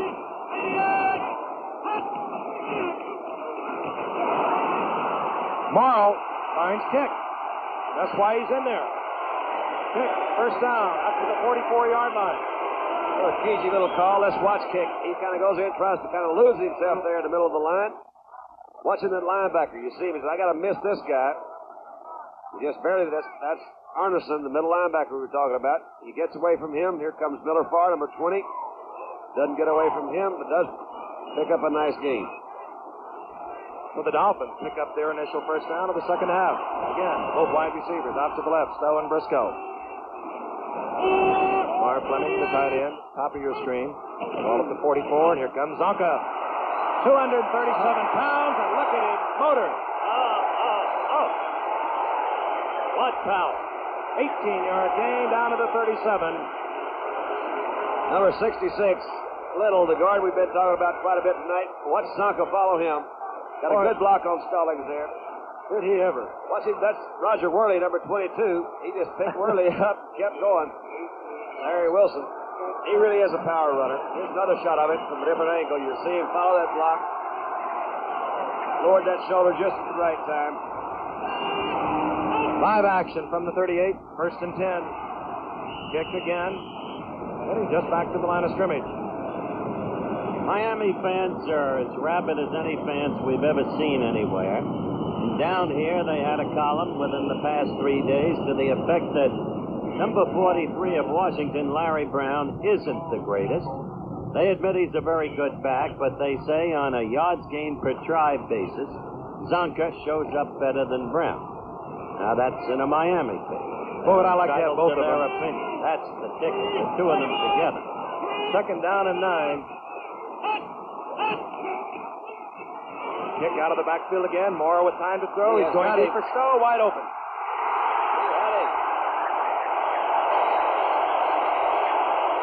Otto Stowe. And this man has put on some kind of performance tonight. How did he get it deep? Well, I think they blew his own back there. Maybe we can see it again, hopefully, because all right, we got this is Thompson. Otto Stowe. He's working on Norm Thompson, number 43. Got to be the zone. He lets him go. Or either that or he got caught looking in. I think he just got caught looking in there, and he turned a little bit slow, and Stowe used that speed of his. He's got a big career. Oddly, was almost cut because of Warfield, and he got racked up with injuries, as I mentioned earlier. But he's a player. He's caught 4 for 96 in relief of the injured Paul Warfield, who probably could have played tonight, but is being rested. Garo Yepremian adds the extra point. The Dolphins lead the Cardinals 17-3, 9:54 remaining in the third quarter.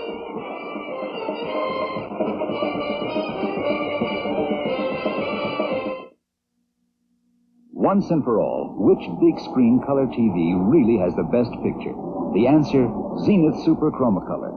Opinion Research Corporation lined up the 6 leading color TVs with all identification hidden and asked more than 2,000 people from all over America to vote for the best picture. Zenith was the winner by more than 2-1 over the next best brand. Zenith Super Chromacolor. See the difference for yourself at your Zenith dealer. You save your money at a savings and loan. Your money does more than just grow. A savings and loan lends out money for homes, and that helps communities grow. We're doing our lot for America, and we want to do more. Otto So, a second draft pick in 71. Miami's first pick, by the way. And he had a great career, Iowa State. 10 touchdowns, set a big 8 career mark for receptions there. As we look at Garo Yepremian getting set to kick deep. Number 85. On the right is Gray. On the left is Moore, 28. This will be Bobby Moore at the goal line. And Moore eases out to the 25-yard mark. Let's take a look at that touchdown a moment ago, Don. And what I really liked was the way Earl Morrall stepped back into that pocket. You'll see that he drops pretty deep, Frank. His offensive line is pushing him behind him, and now watch him. He'll come back up into that pocket a little bit. Boy, that's beautiful. Great protection. He throws that one a long way. We have shown you Otto Stowe behind Norm Thompson there, and I believe it was he just beat him man on man, and Earl had time to throw. All right, the Cardinals now trying to get back into it. They trail 17-3. Mel Gray motions left. And Gary Quazzo having bunion problems again. Well, one has to wonder at the transition in the Miami attitude from the first half to this one. They came out. St. Louis couldn't get anywhere. Had to punt. Miami moved downfield with the touchdown pass you just saw in the replay. And now the defense looks fired up. That could be what you call one of your omens. Lloyd Mumford is 26. He's replaced Nick Bonacani in the pass defense of the Miami Dolphins, who on a second down and 16 are anticipating Quazzo's pass. Both wide receivers to the right. Moore and Gray. Now Gray motions left.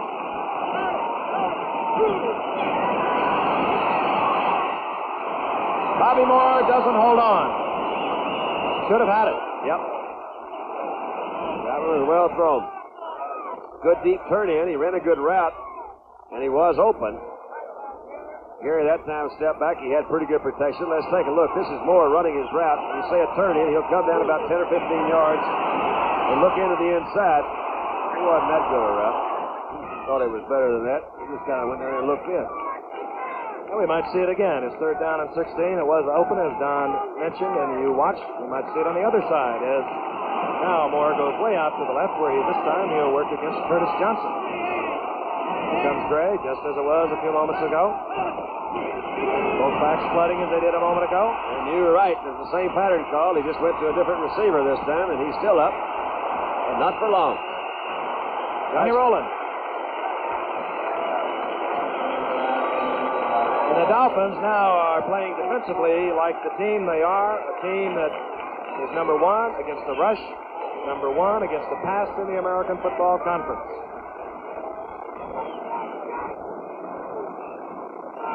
NCAA college football continues this Saturday, an exciting doubleheader, 12:30 Eastern Standard Time, the traditional Army-Navy game.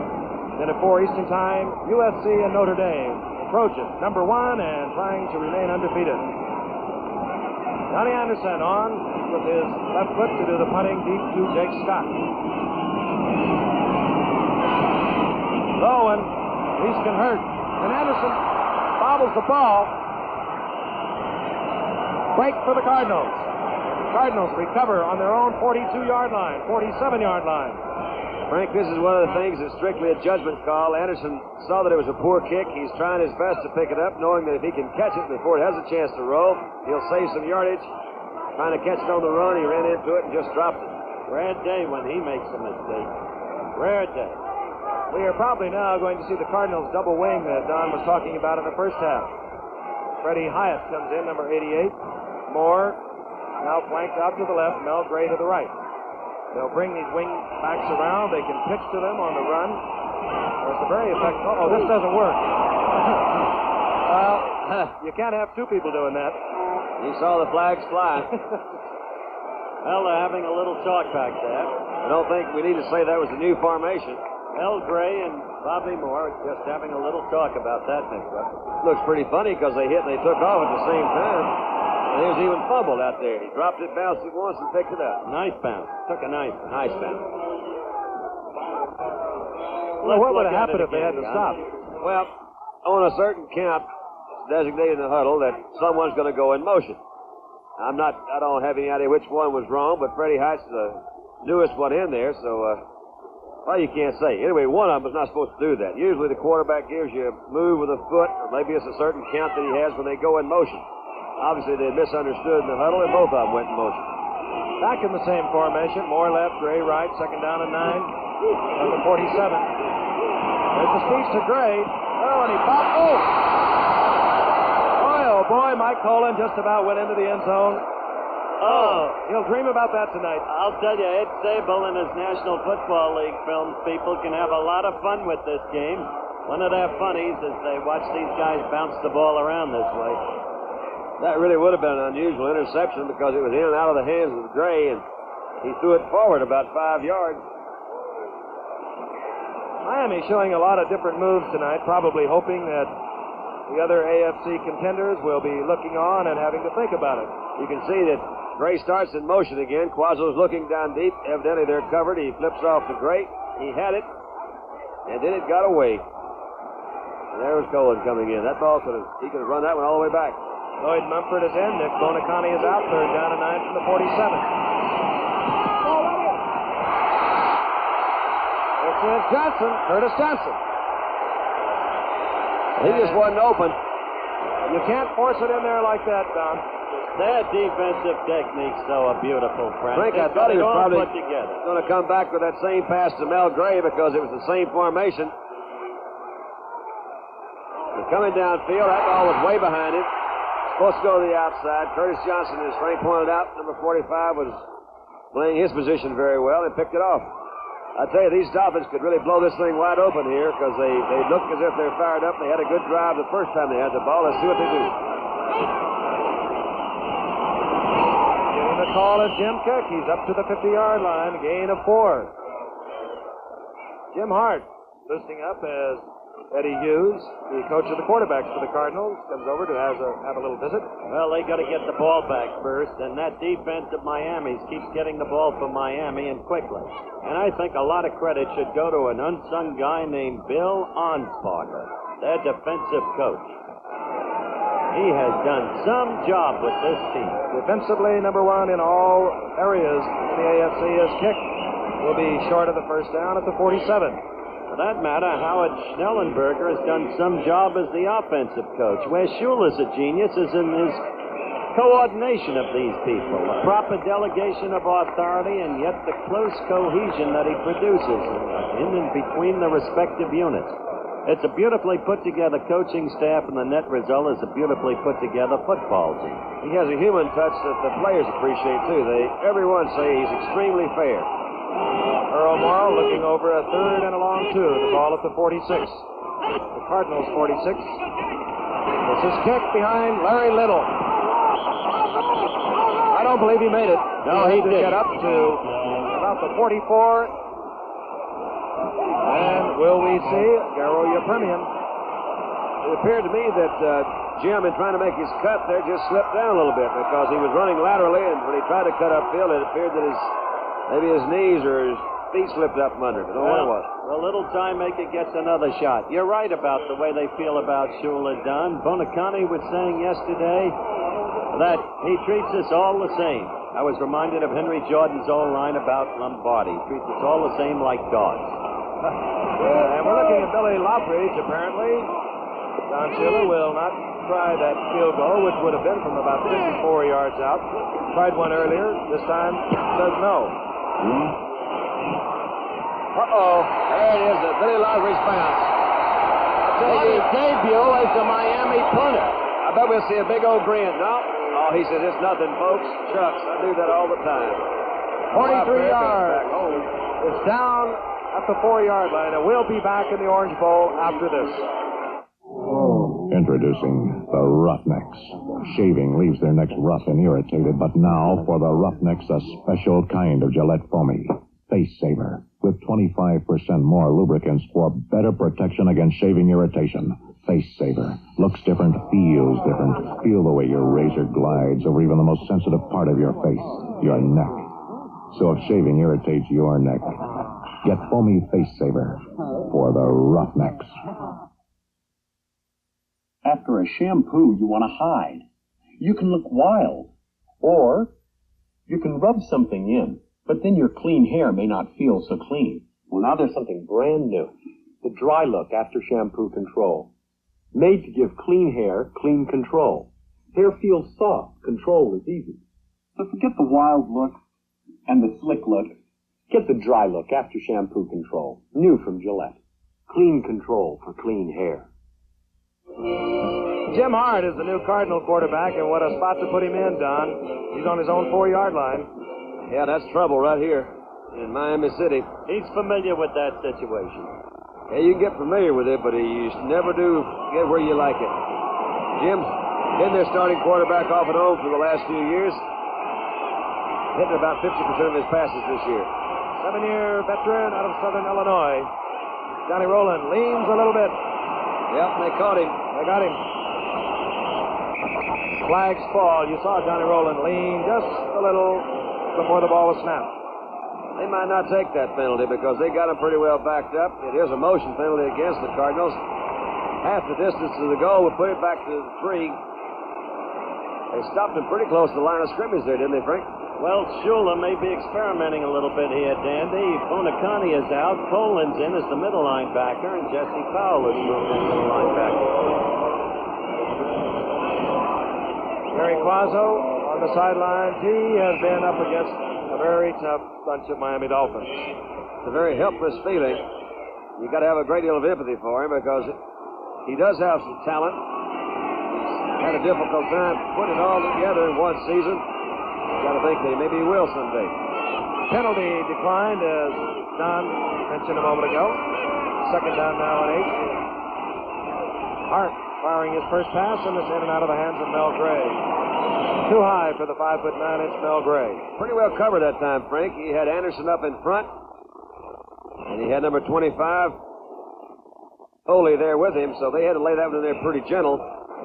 Quarterback has to keep thinking, too. You know, I'm backed up. They don't have to run very far if they pick one of them off. So it'll be a sure 6. I'm still watching Shula with those defenses. Matheson, 53, is in there now. And Bonacani, who got a big write-up in the Miami Herald picture section yesterday, said, I wonder what it would be like to be as big as Matheson.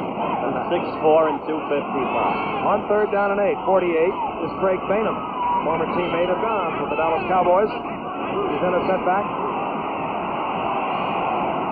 Hart. Oh, there you go. Well, Lloyd Mumford. He's going to score. Oh, I really hate to see that for Jim Hart, but the fans here in Miami are really happy. That may be, but that's Don Shula for you. He just put Mumford in there, number 26, with the extra back on pass defense. Look at it again, Dandy, at ground level. There's no question they're well coached, Howard. It's a difficult spot to throw from. Jim's throwing it out there. Looks like he's going for Jackie Smith. It's way overthrown, as you can see. They had their defenders pretty deep. He almost fell. Lloyd Mumford there. Mel Gray almost caught him. Jim Hart was out in front, but he was blocked, so that pretty well put it out of reach. Lloyd Mumford, 4 years out of Texas Southern, the Chicago Premiers. Earl Morrow hurries the hole. It's good. There he is, very happy. He's quite a football player. He's had a good year. I imagine they can find a lot of things to be happy about when they've won 10 and lost 0 and they're having the kind of night they're having tonight. Jim gets pretty good protection here, as you see. That ball is just overthrown. It goes to Smith. He can't reach it. And here's Mumford coming up from his deep. Actually, I think he was at the quarterback. I mean, the safety in there. And Howard mentioned it's kind of an unusual defense, but you can see the guys rallying in there to get out in front of him. That's Mike Cohen, number 57, is in front. He's throwing the block on Hart. Don, one thing about throwing an interception for a touchdown, you get to come back and play again right away. That's true. You know, Mumford has a slight shoulder separation and wears a harness. He's another of those guys who's willing to play hurt, the same way Meredith did for all the years. Yes. Caro Yepremian. Did the little man put the foot to that one? Yepremian had a statement in the paper here. He says, you know, the proudest thing in my life, they thought that maybe it was the field goal against Kansas City or a 54-yarder. He says, no, but I worked on for about 5 months the new weave for my tie for the Miami Dolphin ties. And I think he's probably gotten more free publicity on television about his ties. But he's making a lot of money. He says, I'm selling a lot of them in Kansas City, Boston, Detroit. He says, I got a lot of friends over there. All right, the Cardinals now trailing 24-3. First and 10, they'll move from the 20. Jim Hart will replace Gary Quazzo at quarterback. Donnie Anderson back in it, one setback, 44. Rollins 23. This is Anderson. Conrad Dobler out in front. No startling news, but oftentimes when a new quarterback comes in, there is a difference in their rhythm, their cadence, and I think that's caused a little problem. We've seen one motion penalty, and it appeared that Jackie Smith was a little bit premature in his move off the line. And although they play with a quarterback, you get used to hearing a certain sound. And Hart must be a little bit different. Holloway cannot be happy. Eddie Hughes, neither can you. And neither can you, Jim. There's no joy in St. Louis tonight. The program is being brought to you as an ABC Sports exclusive. Right now, let's pause 5 seconds to allow our local stations to identify themselves.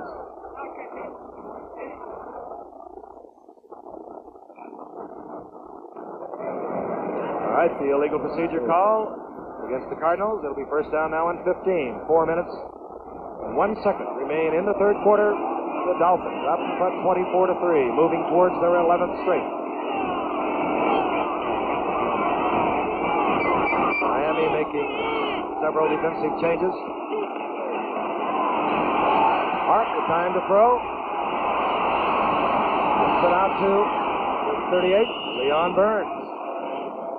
You know, Burns came in. He was their starter for a while.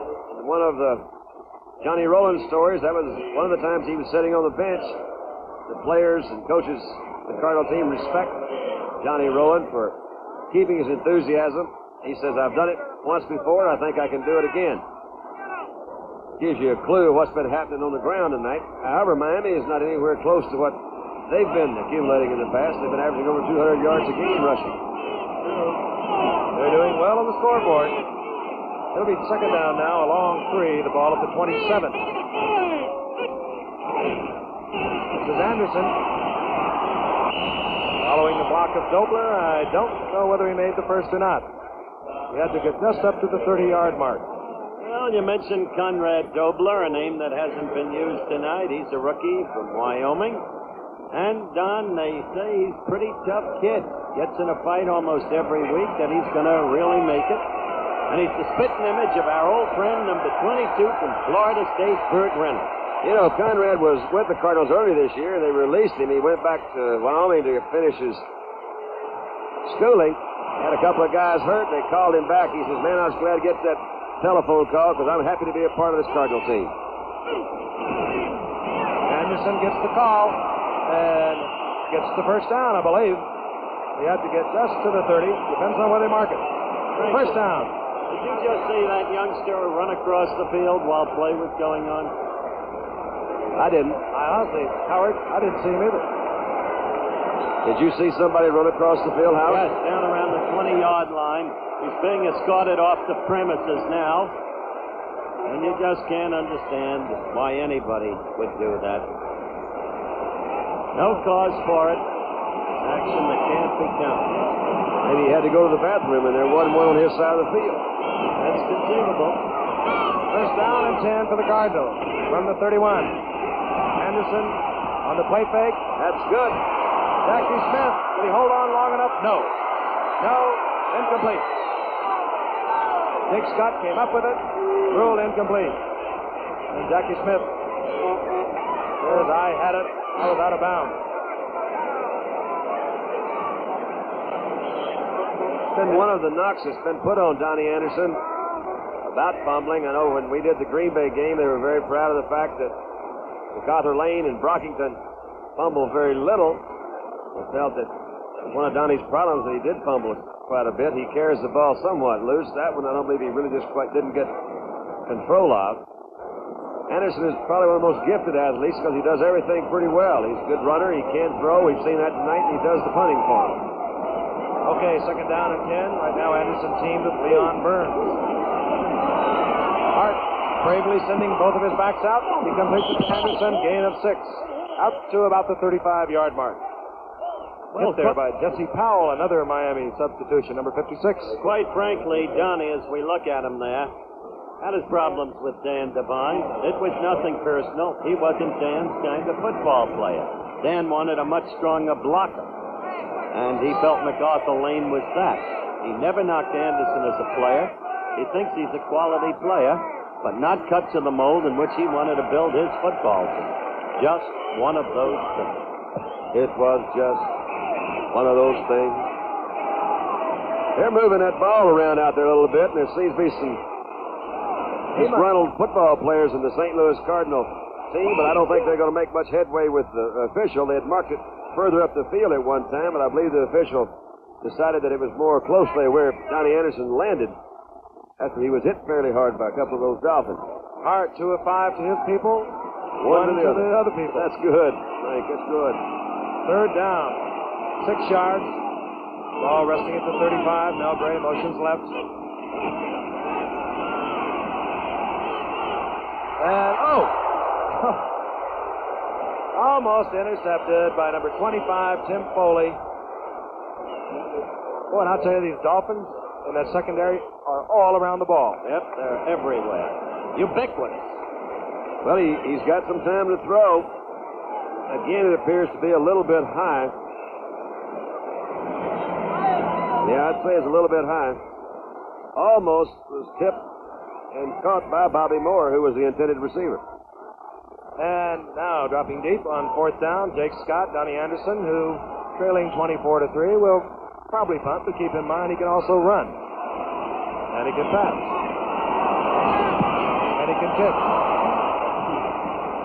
Fair catch by Anderson. Lets it go. Oh, and takes a good Cardinal bounce. That's what he was trying to prevent that punt before, Frank, and I suppose he remembered his difficulty in handling that one. He let that one go. Oh, and he gets 51 yards out of it. ABC correspondents in the news capitals of the world report events as they happen. Howard K. Smith and Harry Reeser, 2 real pros, provide the expert commentary with a human touch. On the ABC Evening News, weeknights at your dinner hour. Not very good statistics for Donnie tonight, but not all his fault either. A lot of it has to do with the number 1 team against the rush. These people. And here's Zonka. Zonka over the 15 to the 18 as the gun sounds, ending the third quarter. And that is the end of the third quarter with the score. The Dolphins 24, the Cardinals 3. We'll return after this word from our local stations.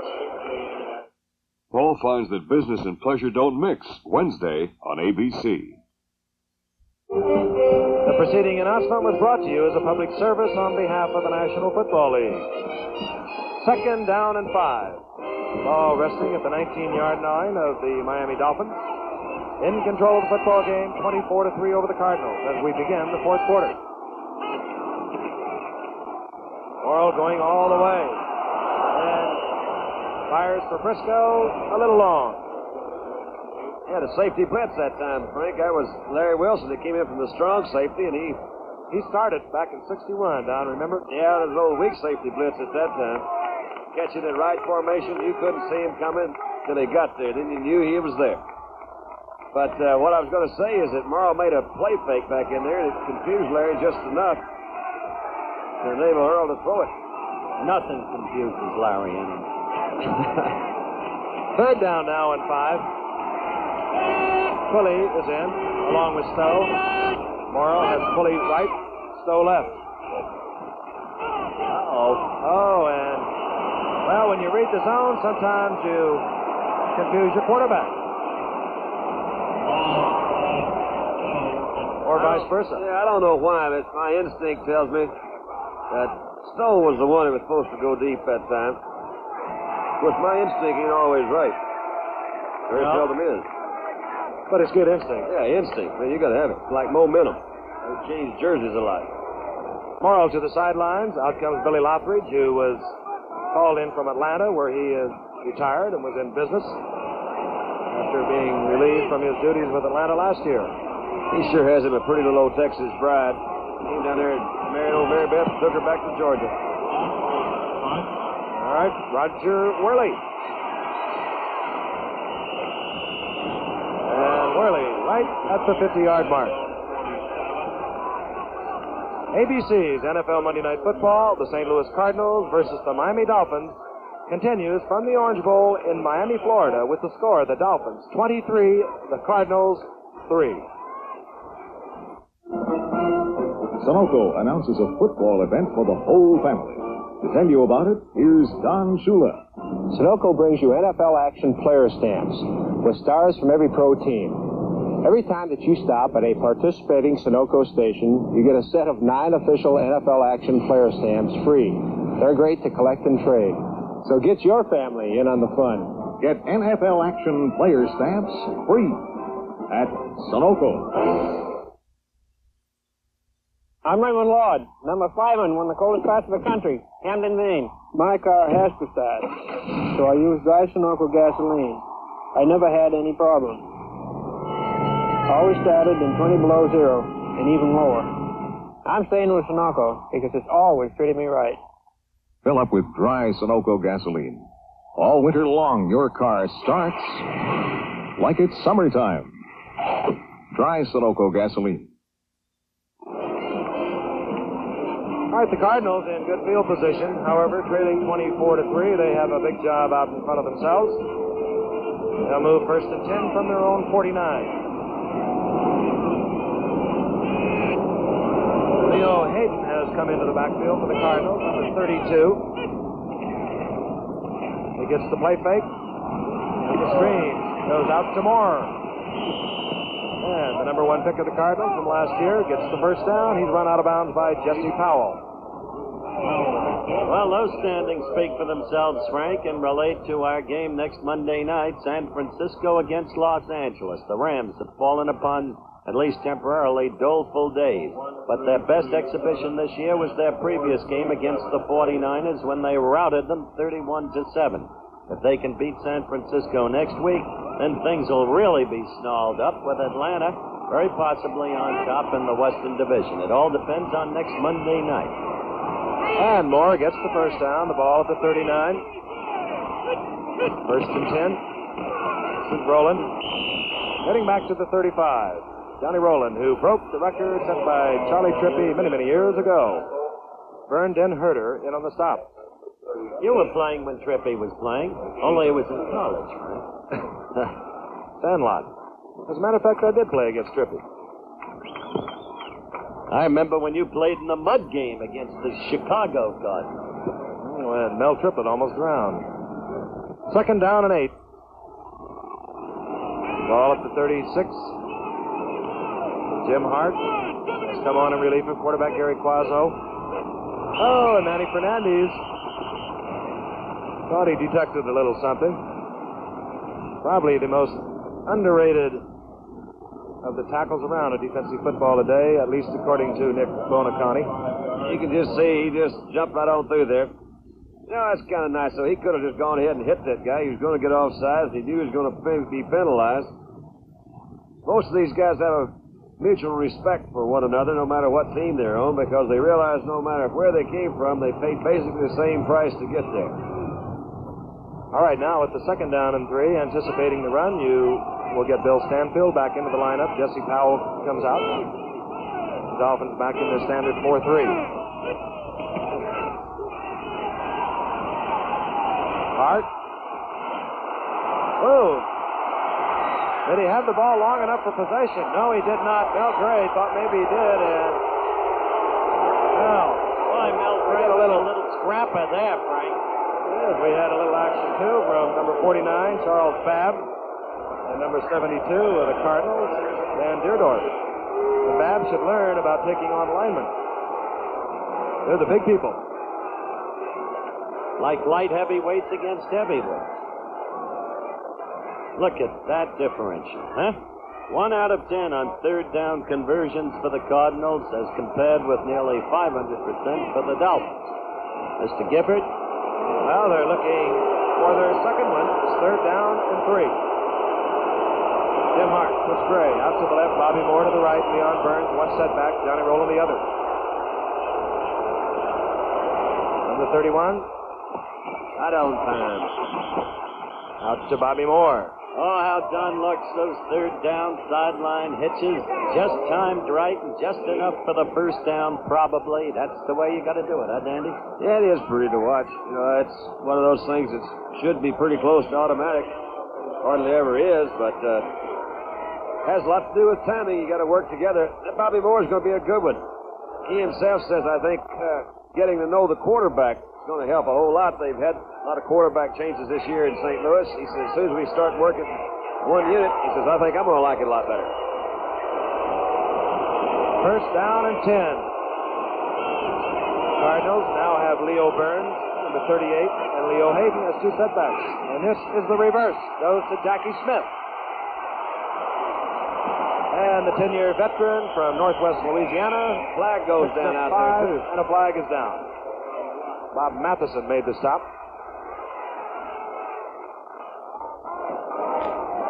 Flipping.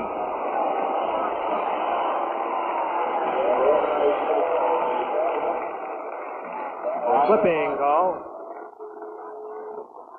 I believe levied against the center, Tom Banks.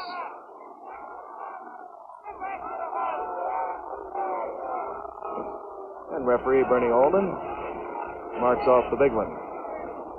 The Cardinals are languishing, but not that youngster. Do you recognize that boy? John, will you look into the camera, please? That youngster you just saw was Dandy Don Merritt. Lately, it's occurred to me what a long, strange trip it's been. You know, I bet Jeff and Hazel like this a little better, yeah. don't they, Don? Trucking, yeah. They thought I was pretty then. Especially Hazel. Who took that picture?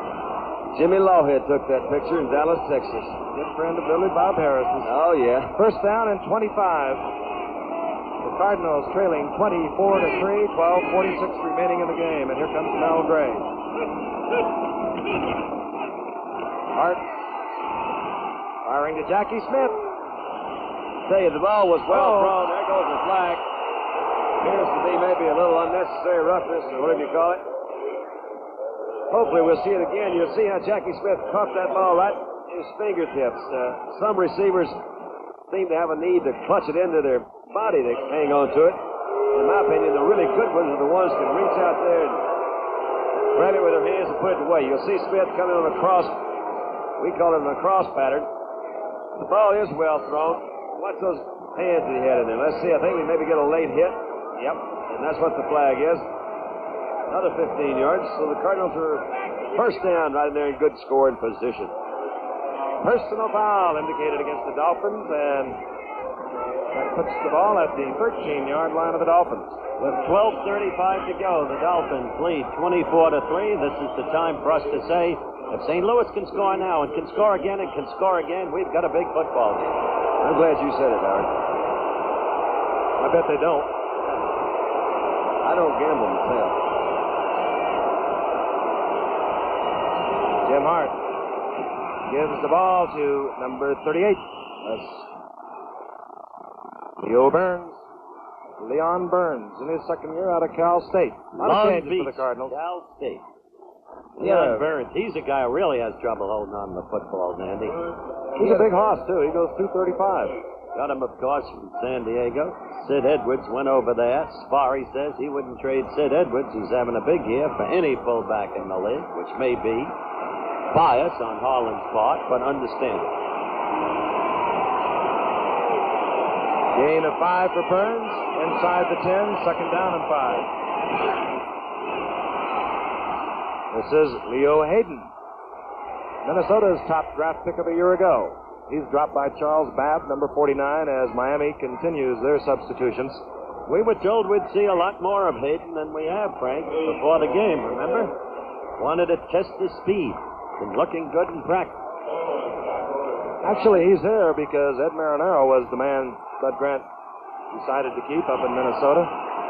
Leo Hayden went late. Cardinals took him. Third down now, 2. And I don't know whether I'd try and challenge that Miami defense with the run. Let's see what quarterback Jim Hart comes up with. Well, boy, Leon Burns, and he did not come up with the first down. No, he came up with 0. I'm amazed, though, at how big these guys are. He does almost a full split, I believe is what they call that in your ballet classes. But look at Leon Burns. He comes in. Good hit right there. He turns around. Little Jake Scott, number 13, he comes there and puts the final touches on him. I'm telling you, that Scott's a wild one. You know, he played Canadian football, and he'll run with anything, he'll hit with everything. We've got a fourth down, almost 2 yards to go, and this call will have come from the bench. Not that one. Well, look at Jim Hart. First down. On a busted play in the backfield. Great call. Mike Poland. Any way you can get it. There's a mix-up. You can see that I think that's what he was supposed to do, was fake and go out, because you see a pull by the guard there, but he looked to me, he ran into, was that Leon Burns he ran into, or was it Hayden? Hayden. Sure, the play was a fake into the middle of the line and let him come out on a bootleg with an option runner pass, so Holloway saying, well, Bill Austin together. He's saying take it any way you can get it. I think he'll smile even at this late date, because he will take anything. First and goal from the 2. Cardinals trailing 24-3. All right. There he goes. Rolling into the end zone. Burns, Leon Burns. He is a big man. 235 pounds. And here's just another shot of the touchdown. We saw Burns a while ago go offside, barely contended with. He's sliding right through the tackle there. Got some good blocks up front. So Hayden, number 32, out in front of him. Kind of paving the way. Jim Bakken kicking. And he shortens up the Dolphins' lead to 2 touchdowns. If the Cardinals can get one more, and then one more, and then one field goal. But nevertheless, we'll be back in the Orange Bowl after this. The new 73 Ford LTD. Can an LTD be as quiet as a glider? Nobody has to convince you how quiet a glider is. Airborne with no engine at all. Can an LTD be as quiet as a glider? To find out, we put a sound level meter in a new LTD to measure its quiet. Quiet is the sound of a well-made car. We also put a meter in the glider and let General Radio Company, real sticklers for accuracy, monitor. Let's test the noise level in the glider first.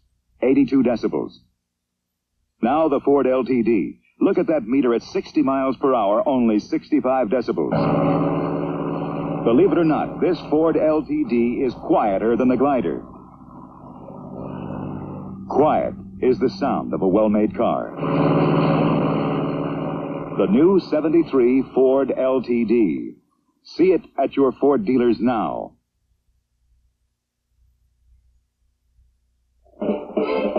Well, I don't know whether it'll be an onside kick or not, but the Cardinals were bunched together. That's something they ordinarily do not do prior to a kickoff. Meanwhile, the Dolphins slip back Mercury Morris as the lone safety. Should Bakken decide to go with an onside kick, trailing by 14 points, 9:42 remaining in the game, he would probably kick it to his left, where Roger Worley is located. Roger Worley with the good hands. The single safety, Mercury Morris. It must travel 10, and we get the straightaway kick to Mercury Morris. Morris over the 15, up to about the 18-yard line goes Mercury Morris. And Chuck Beatty, number 31, down there again, working for the Cardinals. Showing well tonight on the special teams and activated just tonight. Miami Dolphins looking for number 11. Oddly enough, their closest game this year, a 24-23 win over Buffalo. Why oddly?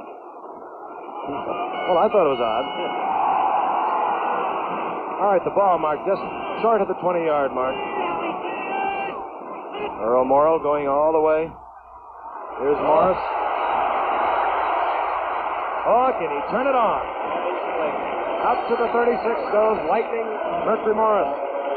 Roger Worley made the stop. I said, why oddly, Frank, half kiddingly. But as we look at this again, let me say this about Buffalo. They're just a couple of players away from being a top contender. Little help in that offensive line as you watch Mercury Morris turn it on. Simpson's having a great year without all the help in the world. They'll be tough next year. Leon Burns, who scored the touchdown for the Cardinals. Clock moving, 8:33. Remaining in the game, Dolphins 24, Cardinals 3. And Morrall, I think, anticipating the snap a little early, and here goes the other one, Zonka. Look at him run. Well, that was a funny-looking play. Looked like everybody was just kind of standing around there. Zonka was the only one that was moving. His offensive line didn't move that much. Let's see him again. Well, they're in there playing around, though. Then Zonka's finding him a place to go. Cut to the outside. Miller Farr, Roger Worley. I'll ride you for a while, pal. They keep churning out the yardage this way in the late going. They'll have that 200-yard ground game before they're done. You talk about that Buffalo game. I read a story in a paper down here. Mark Fleming caught a touchdown pass, and as he was coming out of the end zone, he found a $10 bill lying in the end zone. Now, you don't do that too often. Wouldn't tear it up in 40 pieces, though. From the 44, first and 10, flag goes down, Zonka goes down, wrapped up in the arms of Larry Stallings. Zonka, 77 yards on the night. Yeah. It appears they got Wayne Moore on that one, number 79. Appears to be a holding call against the Dolphins. Let's see if we can pick it up. That's Kuchenberg, number 67, out in front. Here's Zonka. Watch number 79. He's got a pretty good grip there on that jersey.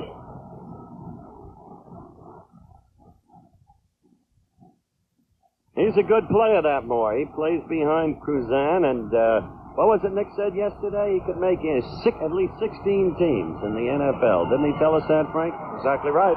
Well, how does he know? I'd go with the lawyer. Nick. First down at 25 following the penalty. Well, just over the 40 of the Dolphins. 8:11 remaining in the game. First man again, number 39, Zonka rolls over the 50. Well, coming up just short of the 50 is Zonka. No, it's about the 49 of the Cardinals. That's where it's marked. Two original setbacks at the beginning of tonight's game. Rowland, who broke the Cardinal rushing record tonight, and Donnie Anderson, 44. Been a tough year for this Cardinal team. They have had more injuries than you could possibly imagine. Second down now and 15. Dolphins got on scoreboard first. Kick scoring from 2 yards out. St. Louis came back with a field goal. Miami got their own field goal. It was 10-3 at the halftime. The Dolphins have broken it open in the third quarter. Look how quick Mercury Morris is. He really is. Here comes a couple more flags. Yep. That's probably a face guard or something like that. Whatever it was, they didn't like it down there. Oh, Dale Hackbart in there, Don. He'll get in there on you. He really is a character, too. Hackbart's no quarterback. And he's got him on a lot of specialty teams. They were telling a joke on him this afternoon. They all went dove hunting. He hadn't been dove hunting before. They put him off the field by himself, and they said, Hackbart came back with the biggest sack of kildees you ever saw in your life. He thought he'd been shooting doves. It's a face mask, obviously, and let's take another look at it. You saw Mercury Morris make his reaction when he saw Don Brum, number 86, go upfield there. Picked up a good one right here. Now let's see. You can see it pretty good. There's that face mask. Old Dale says you got to get him any way you can. He is one of the funniest men in American sport, that Hackbart, and he's a great imitator, great mimic. Tried to match his size and legs with mine today, and he won. Automatic first down goes with the face mask penalty. First and 10 Miami. Moving on the Cardinals 43. And over the 40 to the 39. Morris and Zonka both having fine nights this evening. Coming into the game, Morris having by far his best year, 639 yards coming into tonight. He's gained 59 more tonight. I wonder how many backs will hit 1,000 yards this season, Frank. Maybe moving those hash marks in is the whole answer. That and getting a good offensive line. Second down and 7, the ball resting just short of the 39-yard line of the Cardinals. Morrill almost trips again. Gets the screen to Mercury Morris. Morris inside the 30. Fine blocking up front. Carrying that ball rather dangerously. He had it out in one hand, but obviously he knew what he was doing. He does have some great moves. He's an exciting player to watch because he's very quick. Let's see, Earl. He's coming back again. Flips it right over, a little screen pass to Morris. Now watch him out that ball. He's got a loaf of bread in his hand. And then he puts it away. Gets everything he can. What a new dimension Morris adds to the Dolphins. They still have kick to come back with, but boy, can this young man get to the outside. Picks up the first down at the 28-yard mark. Here comes Larry Wilson. The safety blitz is picked up. It could be 6. He is so wide open. That's what happens when you pick up the safety blitz. Otto Snow gets his second touchdown. Frank, he's just so wide open over there. He was uncovered totally, but Frank noticed so well the way that safety blitz was picked up on Larry Wilson. Beautiful. See the youngster? All right, here's Zonka. I believe he's the one that picks up Larry Wilson, number 8. And Earl has plenty of time to throw, and I'm telling you, Otto Stowe is all alone. Old Thompson's having his trouble tonight. Mr. Stowe. And Earl Morrill having quite a night. His second touchdown pass to Otto Stowe. He's 12 of 18, 210 yards. And the ageless one continues to roll on. The ageless? Well, I would call him ageless. Still has his screw cut. So now 5 receptions, 123 yards as we look at Garo Yepremian. Well, who is it against?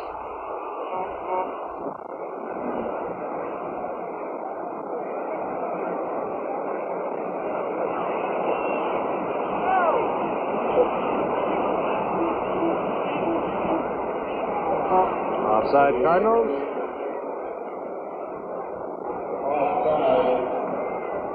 Apparently the whistle had blown, contact hadn't been made. The whistle blown before the ball had been snapped.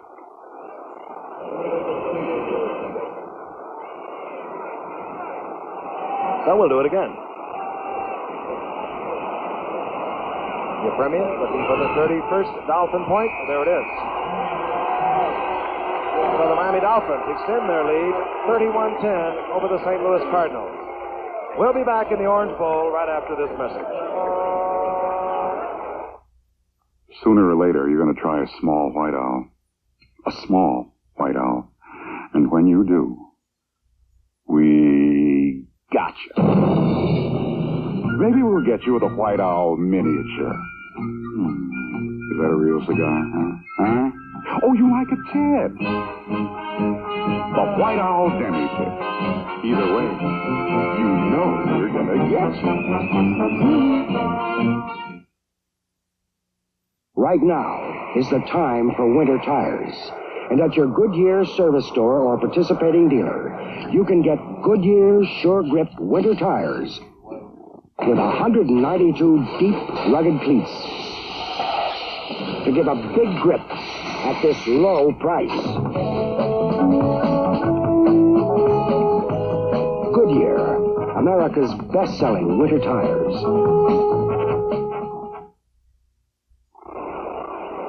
Garo Yepremian sets it up. 6 minutes and 20 seconds remain in the game. On your left, Bobby Moore. On your right, number 32, Leo Hayden.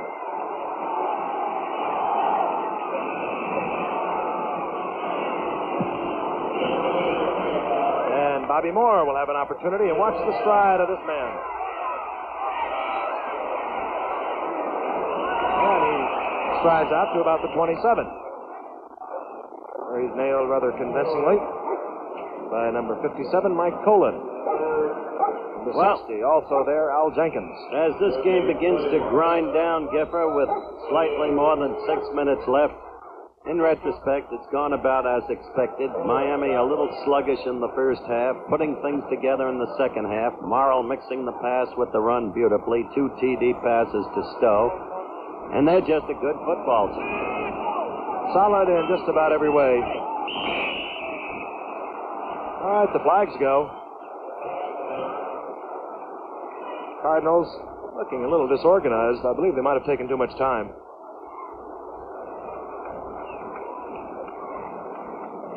Miami, excuse me, Frank, I was just going to say it's a helpless feeling to be down about 21 points and you're trying to regroup at this time of the game and say, look, I guess I'm talking about from a quarterback standpoint. Jim Hart's come in there late, had one picked off, run back for a touchdown. It has to affect your confidence, and I understand that this has been one of the problems in St. Louis is to get the right type of confidence or leadership that they're looking for all year. And here's a guy that has some ability. You got to wonder, well, what's going to happen to me next? All right, he has 5 minutes and 44 seconds to find out. And it goes out to Leo Hayden, the screen. Dobra with a good block, and Hayden gets up to the 40-yard line.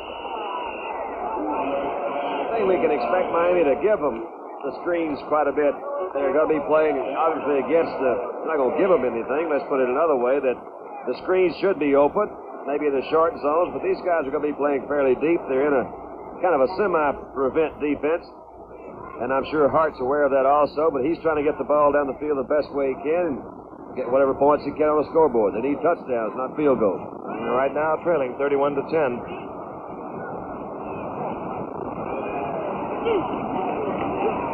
Hart sends both backs out of the backfield. Oh, and almost intercepted, and I believe caught. Yes, it was Bobby Moore with the quick hand. Mike Colin had his hands on the ball, and Bobby Moore very alertly came up with the reception. Down to the 47-yard line of the Dolphins. We've talked about Bonacone a lot tonight, Frank, on an evening when he's been getting a lot of rest, seen very little action. In that piece yesterday, they called him the aging pro veteran. At 32, he doesn't like that. It was funny listening to him talk about it yesterday, that I went from the youngster to the veteran to the aging veteran, and I can tell him that's the process. First and 10 from the 47. Hart trying one deep. Moore back there defending as he has been so many times. Johnny on the spot, number 25, Tim Foley. He was just pretty well covered. He did make a good attempt to catch the ball. Bobby Moore, we've been talking about him tonight. Number 1 draft choice with awful lot of talent. That ball was thrown a long way, but you see Foley's right in there. He's trying to stay away from Moore's body so they won't call an interference call, but Moore almost went over the top there and picked that one up. But Foley stayed right with him, and Moore is a swift. That coverage is beautiful. All right, out comes one linebacker, and in comes Mumford. Mumford, who has already returned one interception for a touchdown in the Miami prevent defense. Second down and 10. The ball at the 47. Clock moving, 4:09. Oh, lost the football. Miami recovers. Might be Baltimore, 65. It is. Baltimore with the recovery. Cookman, he's a good one. Well, we haven't had any complaints from St. Louis about not showing their highlights, and I would think that the management would be grateful.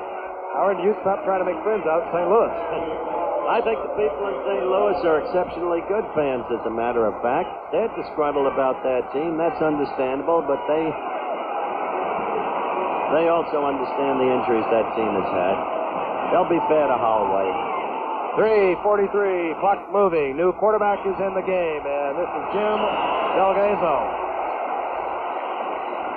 And he'll lend some interest to the late going here because he's a highly regarded young man. Shula thinks he's got a big future. Throws left-handed, I believe, does he?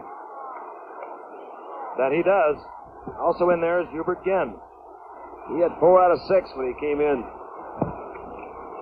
relief not too long ago. 2 of them were for touchdowns. 145 yards.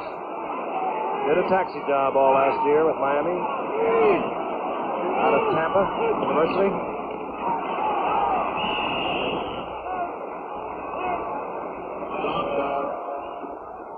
Zonka working hard. Miami goes on to meet New England next week, and then they go up to Yankee Stadium where they meet a pretty red-hot bunch of New York Giants. Set a scoring record yesterday against the Philadelphia Eagles, and have had quite a record.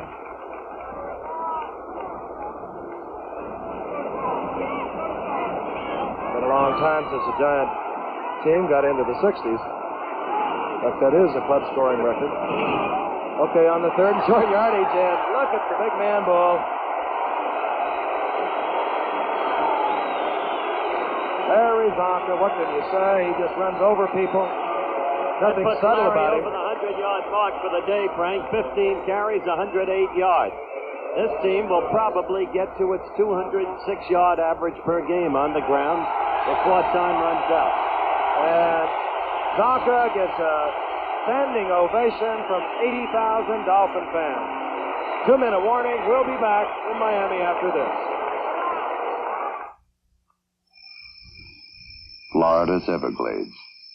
When a plane crashes here, it almost disappears from the face of the earth. And the passengers? They're usually found. It's something men like Bill Rambo make sure of. We're now over the search area and beginning our search. Bill is a Metropolitan Life salesman in Coral Gables, Florida, who flies search and rescue for the Civil Air Patrol in his spare time. We have sighted the wreckage and now investigating. Among Metropolitan salesmen, all 22,000, Bill Rambo's flying is out of the ordinary. But his idea of helping isn't. Helicopter 23 Whiskers need assistance to pick up 2 survivors from wreckage.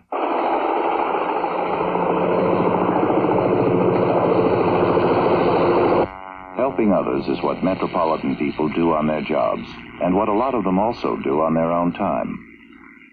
At Metropolitan, we sell life insurance, but our business is life. 2 minutes remaining in the game. The Dolphins in command of the Cardinals, 31-10. Some of the more exuberant Miami Dolphin fans being a little discourteous, running out onto the field, fighting with the officers. We certainly would not show it. From the 33-yard line on 1st and 10, the Dolphins. And this is Ginn, Hubert Ginn.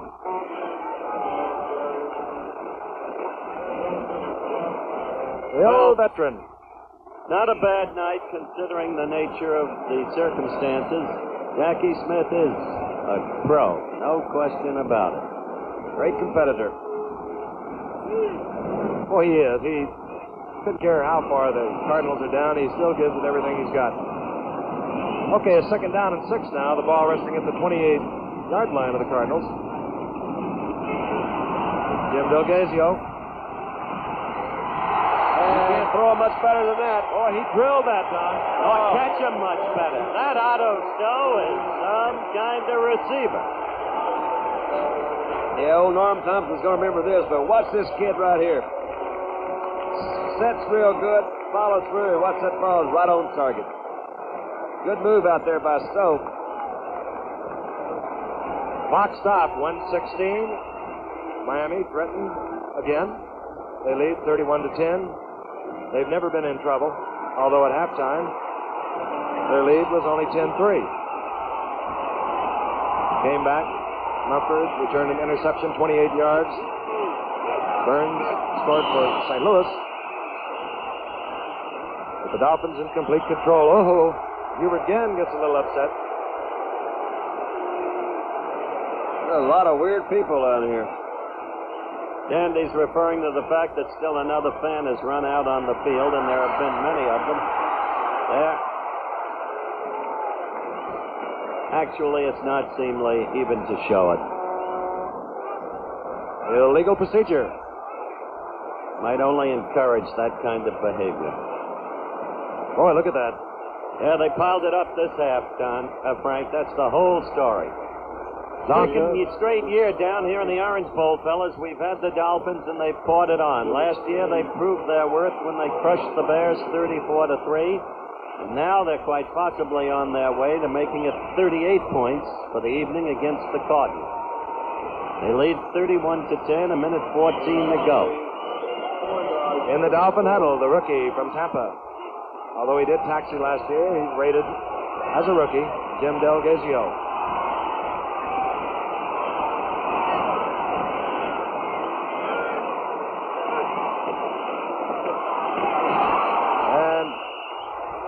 Charlie Lee down to about the 2.5-yard mark. And Otto Snow, as Howard mentioned a moment ago, has had himself some night. 2 touchdowns. Great hands. A lot of promise. He's averaged 24 yards per reception, Giff. That may be better than you had in your last year. I guarantee you. Clock moving, 42, and the Miami Dolphin fans want more. Hubert Ginn, Larry Wilson, he's another man that won't quit on you. Is there, along with Hargrove.